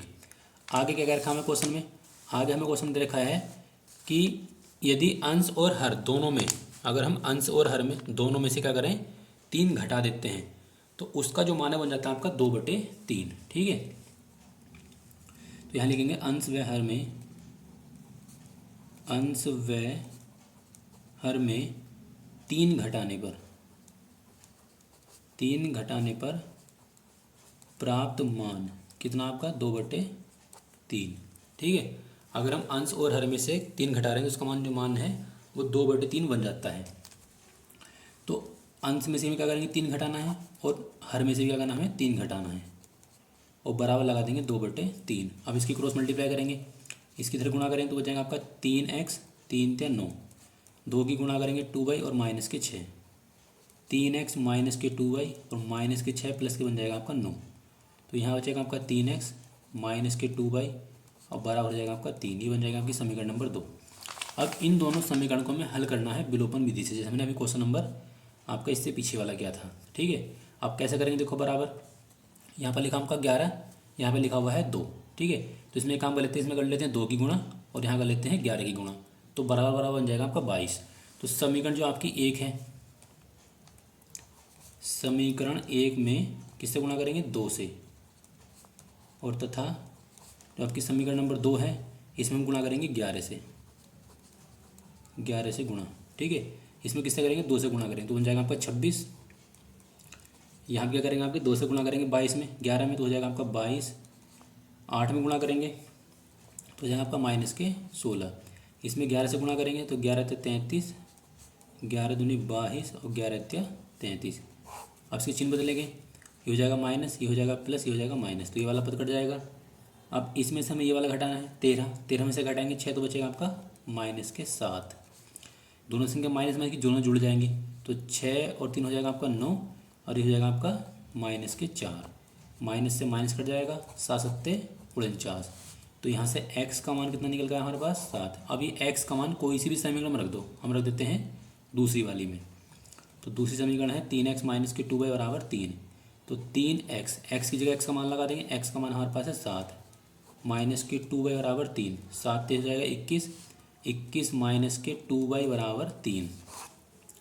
तो यहाँ हो जाएगा आपका माइनस के 2y बराबर 3 की तरफ 21 ले जाएंगे उठाकर, 3 की तरफ 21 लेकर जाएंगे तो हो जाएगा माइनस के 21, 21 में से घटाएंगे 3 तो बचेगा आपका माइनस के 18 और माइनस के 2y, माइनस से माइनस कट जाएगा, 2 से कट जाएगा आपका ये 9 बार। तो y का मान कितना आएगा आपका 9। तो अतः भिन्न क्या निकल के आएगी आपकी, जो भिन्न मानी हमने वो मानी है x/y। तो x का मान आया 7 और y का मान कितना आपका 9। अगर हमें ये चेक करना है कि हमारा आंसर सही है गलत, तो हमें क्वेश्चन को पढ़ना है। क्वेश्चन में क्या रखा है देखो, पहली कंडीशन क्या क्या रखी है, पहली कंडीशन क्या रखी है, अगर हम अंश और हर में 4 जोड़ दें, देखो ऊपर भी 4 जोड़ो, अगर हम 7/9 में अगर हम ऊपर 4 जोड़ते हैं और नीचे भी 4 जोड़ते हैं, ऊपर हो जाएगा 11, नीचे हो जाएगा आपका 13, देखो 11/13 बन जाएगी। फिर क्या रखा, अगर हम ऊपर और नीचे वाले में से 3 घटा देते हैं, अगर हम 7 में से घटाएंगे 3 तो बचेगा आपका 4, 9 में से घटाएंगे 3 तो बचेगा आपका 6, 2 दूनी 4, 2 होती है 6, तो बन जाएगी आपके 2/3। तो इस प्रकार से हम क्या कर सकते हैं, उसके उत्तर की जाँच भी कर सकते हैं। क्वेश्चन नंबर 4 में क्या रखा है, क्वेश्चन नंबर 4 हमें दे रखा है कि 9 मीटर ऊंचे, एक 9 मीटर ऊंचा भवन के शिखर से एक मीनार के शिखर का उन्नयन कोण आपको दे रखा है 60 डिग्री और उसका अवनमन कोण हमें दे रखा है 45 डिग्री। तो मीनार की हमें क्या निकालनी है, ऊंचाई निकालनी है। तो सबसे पहले हम क्या करेंगे, इसका डायग्राम बना लेंगे। तो इसका डायग्राम आपका किस प्रकार से बनेगा, तो सबसे पहले हम क्या रखा है कि एक 9 मीटर ऊंचा भवन है, 9 मीटर ऊंचा एक क्या है भवन, ठीक है। तो हमने मान लिया कि भवन आपका इधर साइड में है, ये आपका क्या है 9 मीटर ऊंचा एक भवन है। 9 मीटर ऊंचे भवन के शिखर से एक मीनार के शिखर, एक मीनार है, ये आपकी हो जाएगी मीनार। इस मीनार के शिखर का आपको कोण दे रखा है कितना डिग्री का, 60 डिग्री का, ठीक है। ये वाला कोण आपको दे रखा है 60 डिग्री का, ये वाला कोण आपको 60 डिग्री का दे रखा है। आगे रखा उसके अवनमन कोण आपको दे रखा है कितना 45 डिग्री। तो जो नीचे वाला कोण है यहाँ से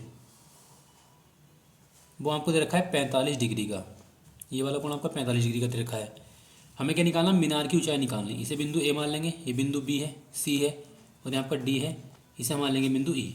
अब देखो ये वाली हमको ऊंचाई कितनी है 9 है, इसे हम मान लेंगे यहाँ पर x। देखो ये वाली 9 है तो ये भी आपकी कितनी होगी 9 होगी, ठीक है, दोनों बराबर बराबर हैं। ये भी आपकी होगी 9 मीटर, इसे हम h मान लेंगे कि आपकी h है। टोटल जो हाइट हो जाएगी वो हो जाएगी आपकी h+9। तो चित्र में अगर हम देखें तो चित्र के हिसाब से आपकी जो मीनार है उसकी ऊंचाई आपकी h+9। तो यहाँ पर हम लिखेंगे चित्रानुसार, यहाँ लिखेंगे चित्रानुसार, यहाँ पर क्वेश्चन नंबर 4 है। चित्रानुसार मीनार की जो ऊंचाई है वो कितनी है आपकी h+9 है, ठीक है, h+9 मीटर है चित्र के अनुसार मीनार की ऊंचाई। अब हम लेंगे त्रिभुज किसमें, ए बी ई में लेंगे। तो त्रिभुज ए बी ई में, ए बी ई में लगाएंगे। तो देखो ये आपका क्या है लंब और ये आपका क्या है आधार। तो लंब बटे आधार किस मात्रा आपका tan में, ठीक है, tan थीटा बराबर होता है आपका लंब बटे आधार। तो लंब कितना है इसमें, लंब है आपका 9, आधार आपका x, थीटा का मान कितना आपका 45। तो tan 45 बराबर लंब है 9, आधार आपका x है, इसका मान लगा देंगे 1 और 9 बटे x, क्रॉस मल्टीप्लाई करेंगे तो x बराबर कितना आ गया आपका 9 आ गया। अब हम लेंगे त्रिभुज ई सी डी में, त्रिभुज ई सी डी में लगाएंगे, त्रिभुज ई सी डी में। अब देखो ये भी आपका क्या है लंब और ये आपका क्या है आधार, क्योंकि ये वाला मान भी आपका क्या होगा x के बराबर होगा, ठीक है। तो लंब आपका हो जाएगा h, आधार हो जाएगा इसका x। तो यहाँ पर हम लगाएंगे tan 60, tan 60 बराबर लंब और बटे आधार आपका x। tan 60 का मान √3 और h बटे x, x की जगह x का मान लगा देंगे, x का मान आपका है 9। अब इसकी क्रॉस मल्टीप्लाई करेंगे तो h बराबर हो जाएगा आपका 9√3। तो ये तो हमारा h का मान निकल गया है। अब हमें निकालना है क्या, हमें निकालनी मीनार की ऊंचाई। तो यहाँ लिख लेंगे अतः मीनार की जो ऊंचाई है वो है आपकी h+9। तो h की जगह h का मान लगा देंगे, h का मान आपका कितना है 9√3 और इसका मान कितना आपका 9। अब यहाँ से क्या करेंगे 9 बाहर निकाल लेंगे तो यहाँ बचेगा √3 + 1। अब क्वेश्चन में क्या रखा है कि √3 का मान हमें लगाना है, ठीक है, तो √3 का मान लगाना पड़ेगा, या इसको हम यहाँ भी छोड़ सकते हैं, लेकिन जब क्वेश्चन में दे रखा है तो हमें इसका मान लगाना पड़ेगा। तो 9, इसका मान आपका है 1.732 और +1, तो हो जाएगा 9 गुणा, दोनों को जोड़ लेंगे तो 2.732 हो जाएगा। अब इन दोनों की गुणा कर लेंगे, 9 दूनी 18, 27 और 1 28, 9 से 63, 63 और 2 हो जाएगा आपका 65, हासिल लगे 6 और 9 दूनी 18, 18 6 24, यानी कि 24.588 ये आपकी मीनार की ऊंचाई। तो ये आ जाएगा इस क्वेश्चन का आंसर। अगला क्वेश्चन क्या रखा है, क्वेश्चन क्या रखा है, इसके अथवा में क्या रखा है कि एक समतल जमीन पर खड़ी एक मीनार की छाया उस स्थिति में 40 मीटर अधिक लंबी हो जाती है जब सूर्य का उन्नयन कोण आपका 60 से घटकर हो जाता है आपका 30, ठीक है। तो पहले हम क्या करेंगे, मीनार बना लेंगे। मीनार की छाया पहले आपको दे रखी है कितनी 40 मीटर अधिक लंबी, ठीक है। तो किस तरह बनेगा इसका डायग्राम, यहाँ हम बना लेंगे हम एक मीनार, ये आपकी एक मीनार है। इस समय जिसकी छाया की लंबाई है यहाँ पर हो जाएगा आपका कोण 60 डिग्री का। जो नज़दीक वाला कोण होता है वो 60 बड़ा होता है और दूर वाला कोण आपका छोटा होता है। पहले में क्या रखा है जिस लंबाई है वो 40 मीटर है, ठीक है, 40 मीटर। तो ये वाली दूरी हो जाएगी और ये हो जाएगी आपकी x। हमें निकालनी मीनार की ऊंचाई, तो इसे मान लेंगे हम h। टोटल जो नीचे वाली दूरी हो जाएगी वो हो जाएगी आपकी x प्लस कितनी x+40, ठीक है।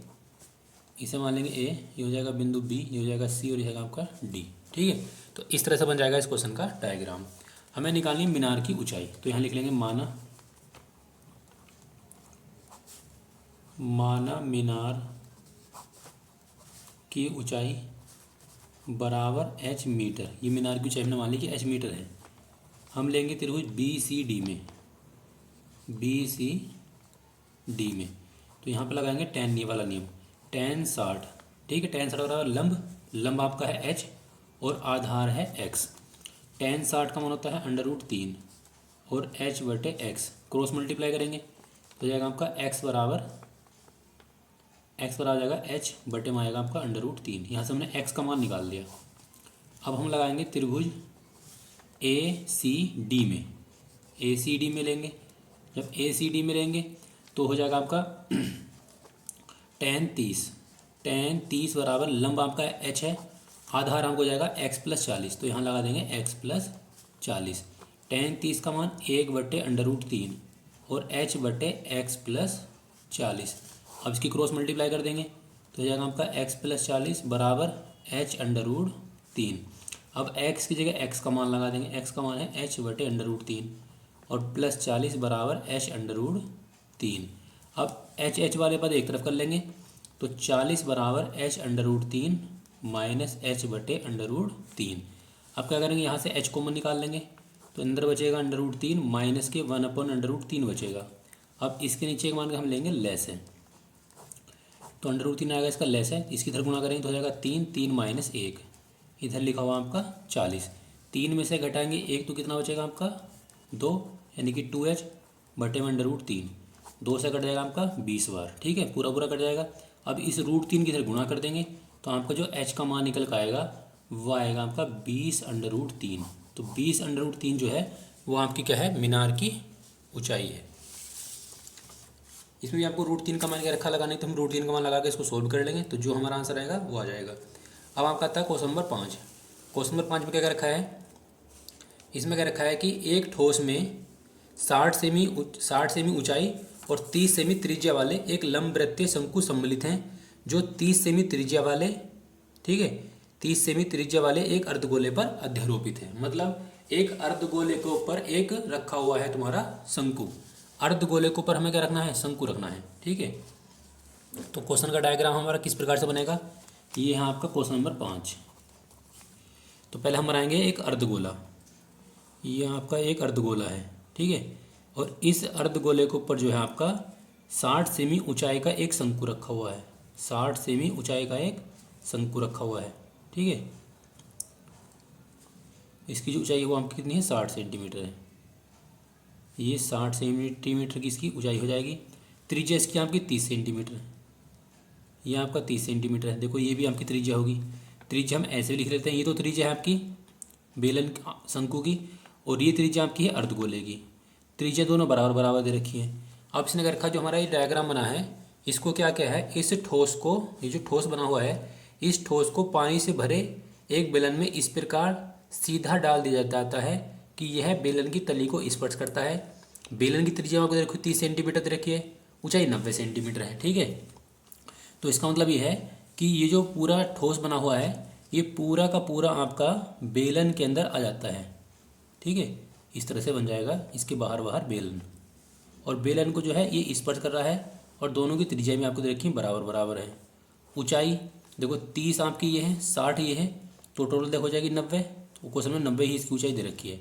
तो जो इसके बेलन है इस बेलन की ऊंचाई आपको दे रखी है 90 सेंटीमीटर, त्रिज्या दे रखी है 30 सेंटीमीटर, ठीक है। अब हमें क्या निकालना है, हमें निकालना है शेष बचे पानी का आयतन निकालना है। तो इस बेलन के अंदर कुछ पानी भरा हुआ है, तो अब देखो जो पानी है वो यहाँ पर बचेगा इस तरह से, ठीक है, साइडों में। तो हमें इसका ही आयतन निकालना है। तो अब हम इसका आयतन किस प्रकार से निकालेंगे शेष बचे पानी का। तो सबसे पहले हम लिखेंगे आधार की त्रिज्या, सबके आधार की जो त्रिज्या बराबर है, सबके आधार की जो त्रिज्या है वो बराबर है। तो यहाँ लिखेंगे आधार की त्रिज्या यानी कि r बराबर कितना आपका 30 सेंटीमीटर। शंकु की ऊंचाई आपकी अलग है, इसको ले लेंगे छोटे h से, छोटे h का मान हो जाएगा आपका 60 सेंटीमीटर। और बेलन की जो ऊंचाई है, बेलन की जो ऊंचाई है उसे मान लेंगे हम बड़ा h, और बड़े h का मान हो जाएगा आपका 90 सेंटीमीटर, ठीक है। अब हम क्या करेंगे, हमें शेष बचे पानी का आयतन निकालना है। तो पहले एक काम कर लेते हैं, हम बेलन का आयतन, शंकु का आयतन निकाल लेते हैं, अर्धगोले का आयतन निकाल लेते हैं। दोनों को जोड़कर हम क्या करेंगे, बेलन के आयतन में से घटा देंगे। तो पहले हम लिखेंगे ठोस का आयतन, हम अलग अलग निकाल सकते हैं, एक साथ भी निकाल सकते हैं। तो ठोस का आयतन बराबर हम लिखेंगे शंकु का आयतन, ठीक है, शंकु का आयतन और प्लस अर्धगोले का आयतन, दोनों का कर लेंगे, जोड़ देंगे। पहले हम दोनों का निकाल लेंगे, उसके बाद हम तीसरे वाले का निकाल लेंगे। तो शंकु का आयतन का सूत्र क्या होता है आपका, इसे हमने V1 मान लिया। शंकु का आयतन होता है आपका 1/3 पाई आर स्क्वायर एच। अर्धगोले का होता है आपका 2/3 पाई आर की घात 3। अब देखो यहाँ से कुछ कॉमन निकल रहा है, कॉमन आपका निकलेगा पाई आर स्क्वायर और बटे का 3 बाहर निकलेगा। इधर आपका एच बचेगा क्योंकि तो पूरा बस बाहर निकल गया, और यहाँ बचेगा आपका 2/3 और यहाँ बचेगा एक आर। ठीक है, अब पाई का मान हम लगाएंगे बाद में। आर का मान हमारे पास कितना है 30। ठीक है, तो हम लिख लेंगे 30 और हम कर देंगे वर्ग, बटे में आपका है 3। एच का मान कितना हमारे पास, शंकु की जगह आपको दे रखिए 60 प्लस 2/3, त्रिज्या आपको दे रखिए 30। ये पूरा पूरा कट जाएगा आपका 10 बार। पाई हमने ऐसे लिख लिया, 30 का वर्ग करेंगे, 30 का वर्ग हो जाएगा आपका 900, 900/3। यहाँ है आपका 60, इसकी से गुणा करेंगे तो आएगा आपका 20। 900 काट देंगे 3 से तो कितने बार कटेगा आपका ये 30 बार। तो पाई गुणा में आपका है 30, 300 और गुणा में आएगा आपका यहाँ पर 80। ठीक है, अब यहाँ पर हम पाई का मान लगा लेते हैं, या एक काम करते हैं, इसको हम ऐसे रहने देंगे, पाई का मान हम अभी नहीं लगाएंगे, दोनों की गुणा कर लेते हैं। 3 × 8 = 24, यानी कि 24 के पीछे आ गया आपका 3 0। तो ये आयतन निकल का है इन दोनों का। हम दोनों की गुणा मतलब पाई का मान अभी यहाँ पर नहीं लगा रहे हैं। अब हम निकालेंगे बेलन का आयतन। ठीक है, बेलन का आयतन निकाल लेंगे। अब बेलन का आयतन इसे हमने V2 मान लिया। V2 बराबर बेलन का आयतन होता है आपका पाई आर स्क्वायर एच। यहाँ पर बड़ा एच लगेगा, इसकी ऊंचाई हमारे पास बड़ा एच है। पाई का मान हम यहाँ पर नहीं लगा रहे हैं। आर का मान हमारे पास 30 ही है। एच का मान आपका है 90। पाई गुणा 30 का वर्ग आपको हो जाएगा 9, 30 का वर्ग हो जाएगा 900, दोनों की गुणा कर लेंगे तो 9 9 81। ठीक है, और पीछे आएगा आपका पाई। तो ये आयतन निकल कर आएगा आपका इसका बेलन का, और ये आयतन निकल कर आपका शंकु का और अर्धगोले का। अब बेलन के आयतन में से घटाना है हमें इन दोनों का आयतन, तो यहाँ लिखेंगे शेष बचे पानी का आयतन बराबर V2 में से V1 घटा देंगे। ठीक है, तो V2 का मान यहाँ पर कितना है 81,000 पाई माइनस 24,000। ठीक है, अब इसे घटा लेंगे। देखो पाई इधर भी है, पाई इधर भी, पाई को हम कॉमन भी निकाल सकते हैं, जैसे हम डायरेक्ट भी घटा लेंगे। 3 0 ऐसे लगा देंगे, पीछे पाई लिख देंगे और 11 11 में से घटाएंगे 4 तो बचेगा आपका 7, और 7 में से घटाएंगे 2 तो बचेगा आपका 5। ये आ जाएगा। अब क्या करेंगे, अब हम पाई का मान लगा लेते हैं। पाई का मान हम लगाएंगे 3.14, पॉइंट हटाएंगे, नीचे आपके बढ़ेंगे 2 0, ये 2 0 हो जाएंगे इससे कैंसिल, तो यहाँ बचेगा आपका 570 और गुणा में आएगा आपका 314। और इन दोनों की जो गुणा करने पर आएगा वही हो जाएगा हमारे इस क्वेश्चन का आंसर। आप गुणा करके देख सकते हैं। आगे आपको क्वेश्चन दे रखा है अथवा में इसका हमें क्वेश्चन क्या रखा है कि त्रिज्या 12 सेंटीमीटर त्रिज्या वाले वृत्त की कोई जीवा केंद्र पर बनाती है आपका 60 डिग्री का, वो 120 डिग्री का कोण बनाती है। वृत्त की संगत वृत्तखंड का क्षेत्रफल हमें क्या करना है, निकालना है। तो इसके लिए हम क्या करेंगे, यहाँ पर हम डायग्राम बना लेंगे एक वृत्त का। हमें दे रखा है एक वृत्त है, त्रिज्या आपको दे रखी है 12 सेंटीमीटर। तो 12 सेंटीमीटर त्रिज्या का हम बना लेंगे एक वृत्त। जीवा ये आपकी क्या है, एक जीवा है। इस जीवा की लंबाई आपको दे रखी है A और B। केंद्र पर बना हुआ है 120 डिग्री का कोण। ठीक है, ये जो कोण बना हुआ वो बना हुआ आपका 120 डिग्री का। त्रिज्या इसकी 12 है, तो ये भी 12 है, तो ये भी आपका क्या है 12 है। अब हमसे क्या रखा कि पाई का मान हमें लगाना है 3.14 और √3 का मान लगाना है 1.732। हमें निकालना क्या है, हमें निकालना देखो ये वाला भाग, इस वाले भाग का हमें क्षेत्रफल निकालना है। तो यहाँ पर हम कोई पॉइंट मान लेते हैं P। हमें क्या क्या दे रखा है सवाल के अंदर, हमें एक तो R का मान दे रखा है 12 सेंटीमीटर, थीटा का मान दे रखा है 120 डिग्री। अब हम करेंगे त्रिज्या खंड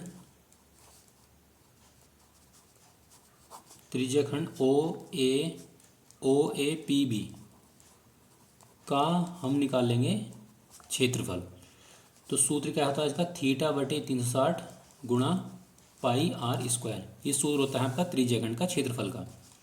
थीटा का मान हमारे पास रखा है 120 बटे में 360 गुणा पाई का मान क्या रखा कि पाई का मान हमें लगाना है 3.14, तो यहाँ पर लगा लेंगे 3.14।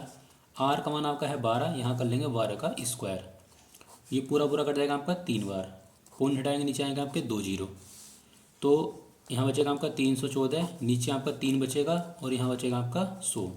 तो कोई चाहे तो 12 का वर्ग कर लो या 12 को 2 जगह लिख लो, बात एक ही है। 3 से पूरा पूरा कट जाएगा आपका ये 4 बार, 4 से आपका पूरा पूरा कट जाएगा 25 बार। तो यहाँ बचेगा आपका 314, गुणा में आपका है 12 और बटे में कितना है 25। ठीक है, अब तो कोई पद कटेगा नहीं, तो अब हम क्या करेंगे, इन दोनों पदों के आपस में गुणा कर लेंगे। 12 चौक 48, ठीक है, तो इनकी गुणा करने पाएगा आपका 3768 बटे 25 सेमी स्क्वायर, क्योंकि क्षेत्रफल है। अब हम क्या करेंगे, हमें निकालना इस त्रिभुज का क्षेत्रफल, क्योंकि हमने जो मान निकाला है ये इस पूरे का एरिया निकल का आया है, लेकिन हमें चाहिए केवल इस वाले पद का। तो अब हमें सिर्फ त्रिभुज का क्षेत्रफल निकालना पड़ेगा। अब त्रिभुज का हम क्षेत्रफल किस प्रकार से निकालेंगे, तो सबसे पहले हम क्या करेंगे, जो आपका त्रिभुज है ओ ए बी, इसको बाहर निकाल लेते हैं इस प्रकार से, ओ ए बी को। तो आपका ओ ए बी आ जाएगा बाहर इस तरह से। ये पूरा कोण आपका रखा है 120 डिग्री का, तो हम क्या करेंगे, इसका आधा आधा कोण कर देंगे।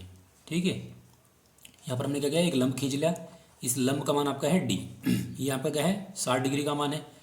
अब देखो, एक तो हमें चाहिए यहाँ से ए डी का मान, अगर ए डी का मान निकल जाए और ओ ए का मान, ओ डी का मान निकल जाए, तो हम इस पूरे त्रिभुज का क्षेत्रफल आराम से निकाल सकते हैं। तो अब हम क्या करेंगे, इस यहाँ पर देखो ये आपका क्या है 12 है और ये आपका क्या है 12, दोनों बराबर 12 है। अब देखो इसको ना हम इस तरह घुमा के देखेंगे चित्र को, इस तरह से। अब ये आपका क्या है आधार, ये आपका है लंब और ये आपका क्या है कर्ण। तो हम क्या करेंगे, देखो अगर हमें लंब निकालना है तो लंब बटे कर्ण साइन वाला नियम लगाएंगे, और आधार बटे कर्ण में आपका कोस वाला नियम लगाएंगे। तो यहाँ पर आपके दो नियम लगेंगे त्रिभुज ओ ए डी में। तो यहाँ पर हम लिखेंगे त्रिभुज ओ ए डी में, त्रिभुज ओ ए डी में हम लगाएंगे पहले साइन का नियम, साइन थीटा। ये तो आपको हो जाएगा लंब, लंब हो जाएगा आपका ए डी और कर्ण हो जाएगा आपका ओ ए। अगर हम चित्र को घुमाते हैं तो थीटा का मान हमें रखा है साइन 60, ए डी का मान हमें निकालना है तो इसको हमने ऐसे लिख लिया, ओ ए का मान आपको रखा 12, साइन 60 का मान √3 बटे 2 और ए डी बटे 12, 2 से काट देंगे 6 बार। तो ए डी बराबर कितना आएगा आपका 6 √3, क्रॉस मल्टीप्लाई कर देंगे, तो ये ए डी का मान है ये वाला। अब हमें ये वाला मान हो चाहिए ओ डी का मान। अब लगाएंगे यहाँ पर कोस का नियम, तो कोस थीटा, थीटा मान कितना हमारे पास 60, कोस 60 बराबर आधार, आधार तो आपका है ओ डी और कर्ण कितना हमारे पास, कर्ण है ओ ए। कोस बराबर होता है आधार बटे कर्ण। अब कोस 60 का मान होता है आपका 1/2, ओ डी का मान कितना हमारे पास, ओ डी का मान तो हमें निकालना है, ओ ए का मान हमें दे रखा 12, 2 छंग 12, तो ओ डी बराबर आएगा आपका 6 सेंटीमीटर। ठीक है, अब देखो हमारे पास ये वाला आ गया आधार और ये हमारे पास क्या है लंब। अब यहाँ पर हम निकाल लेंगे त्रिभुज ओ ए बी का क्षेत्रफल। अगर हमें ओ ए बी का क्षेत्रफल निकालना है तो हम इस वाले त्रिभुज का निकालेंगे ओ ए डी का और उसका दुगुना कर देंगे, तो बराबर लिख देंगे 2 गुणा त्रिभुज ओ ए डी का क्षेत्रफल, तो 2 गुणा, अब यहाँ पर फॉर्मूला लगा देंगे, इसका फॉर्मूला कहता है आपका 1/2 आधार गुणा ऊंचाई। तो आधार आपका है ए डी, ऊंचाई यहाँ आपकी ओ डी, 2 से 2 कट जाएगा। अब ए डी का मान हमारा कितना निकल गया है 6√3, ओ डी का मान कितना आपका 6, 6 छंग 36 और √3। क्वेश्चन में क्या रखा कि आपको √3 का मान यूज़ करना है, तो 36 गुणा 1.732, पॉइंट हटाएंगे नीचे आएगा आपके 3 जीरो, 4 से पूरा पूरा कट जाएगा आपका ये 4 9 36 और 4 से आएगा आपका पूरा पूरा है 250 बार। अब 9 की इससे गुणा कर लेंगे, 9 की गुणा करने पर जो आएगा उसको हम यहाँ पर लिख लेंगे, इन दोनों की गुणा करने पर आपका ये आ जाएगा। अब देखो ये 2 से कट जाएगा, 2 से काटेंगे तो कितना कटेगा आपका ये 125 बार, 2 से काटेंगे 2 सत्ते 14, 2 सत्ते 14 बचा 1, 2 9 18 और 2 चौक 8, कितना आएगा आपका 7794 और बटे में कितना आपका 25। ठीक है, हमें निकालना वृत्तखंड का क्षेत्रफल। वृत्तखंड का क्षेत्रफल कैसे निकालेंगे, ये जो आपका मान दे रखा ना 3768 बटे 25 में से घटाना है कितना 100, क्या लिखा होगा 7794/125। अब इनको हल करके जो भी आंसर आएगा वो हो जाएगा इस क्वेश्चन का आंसर। तो आपको कमेंट बॉक्स में कमेंट करके बताना है आपको। तो मैं थोड़ा सा और यहाँ पर सोल्व कर देता हूँ, थोड़ा सा और सोल्व यहाँ पर हो जाए, इस प्रकार से बन जाएगा ये किस तरह से हो जाएगा। आपका ये लिखा हुआ है 3768 बटे में आपका है 25, माइनस कर देंगे 1794 बटे में आपका लिखा हुआ है 125। इसका लैसे ले लेंगे तो लैसे कितना आएगा आपका 125। ठीक है, यहाँ 5 की गुणा हो जाएगी इस वाले पद में, 5 की गुणा करेंगे, 5 अट्ठे 40 हो जाएगा, 4 5 6 30 4 34, हाथ से लगे 3, 5 सत्ते 35, 35 और 3 38, और 5 त्या 15, 15 3 18। माइनस कर देंगे ये वाला पद, और माइनस करके यहाँ पर ऊपर लिख देंगे और नीचे लिख देंगे, और फिर भाग करके इसका आ जाएगा आंसर। ठीक है, तो आपको बताना है कमेंट बॉक्स में कमेंट करके कि इस क्वेश्चन का आंसर आपका क्या आया है। तो मैंने आपको जो है इसके कंप्लीट सॉल्यूशन करा दिया है। तो आई होप कि आपको वीडियो काफ़ी अच्छी लगी होगी, और वीडियो अच्छी लगी वीडियो को लाइक करें, शेयर करें और मेरे चैनल को सब्सक्राइब करें।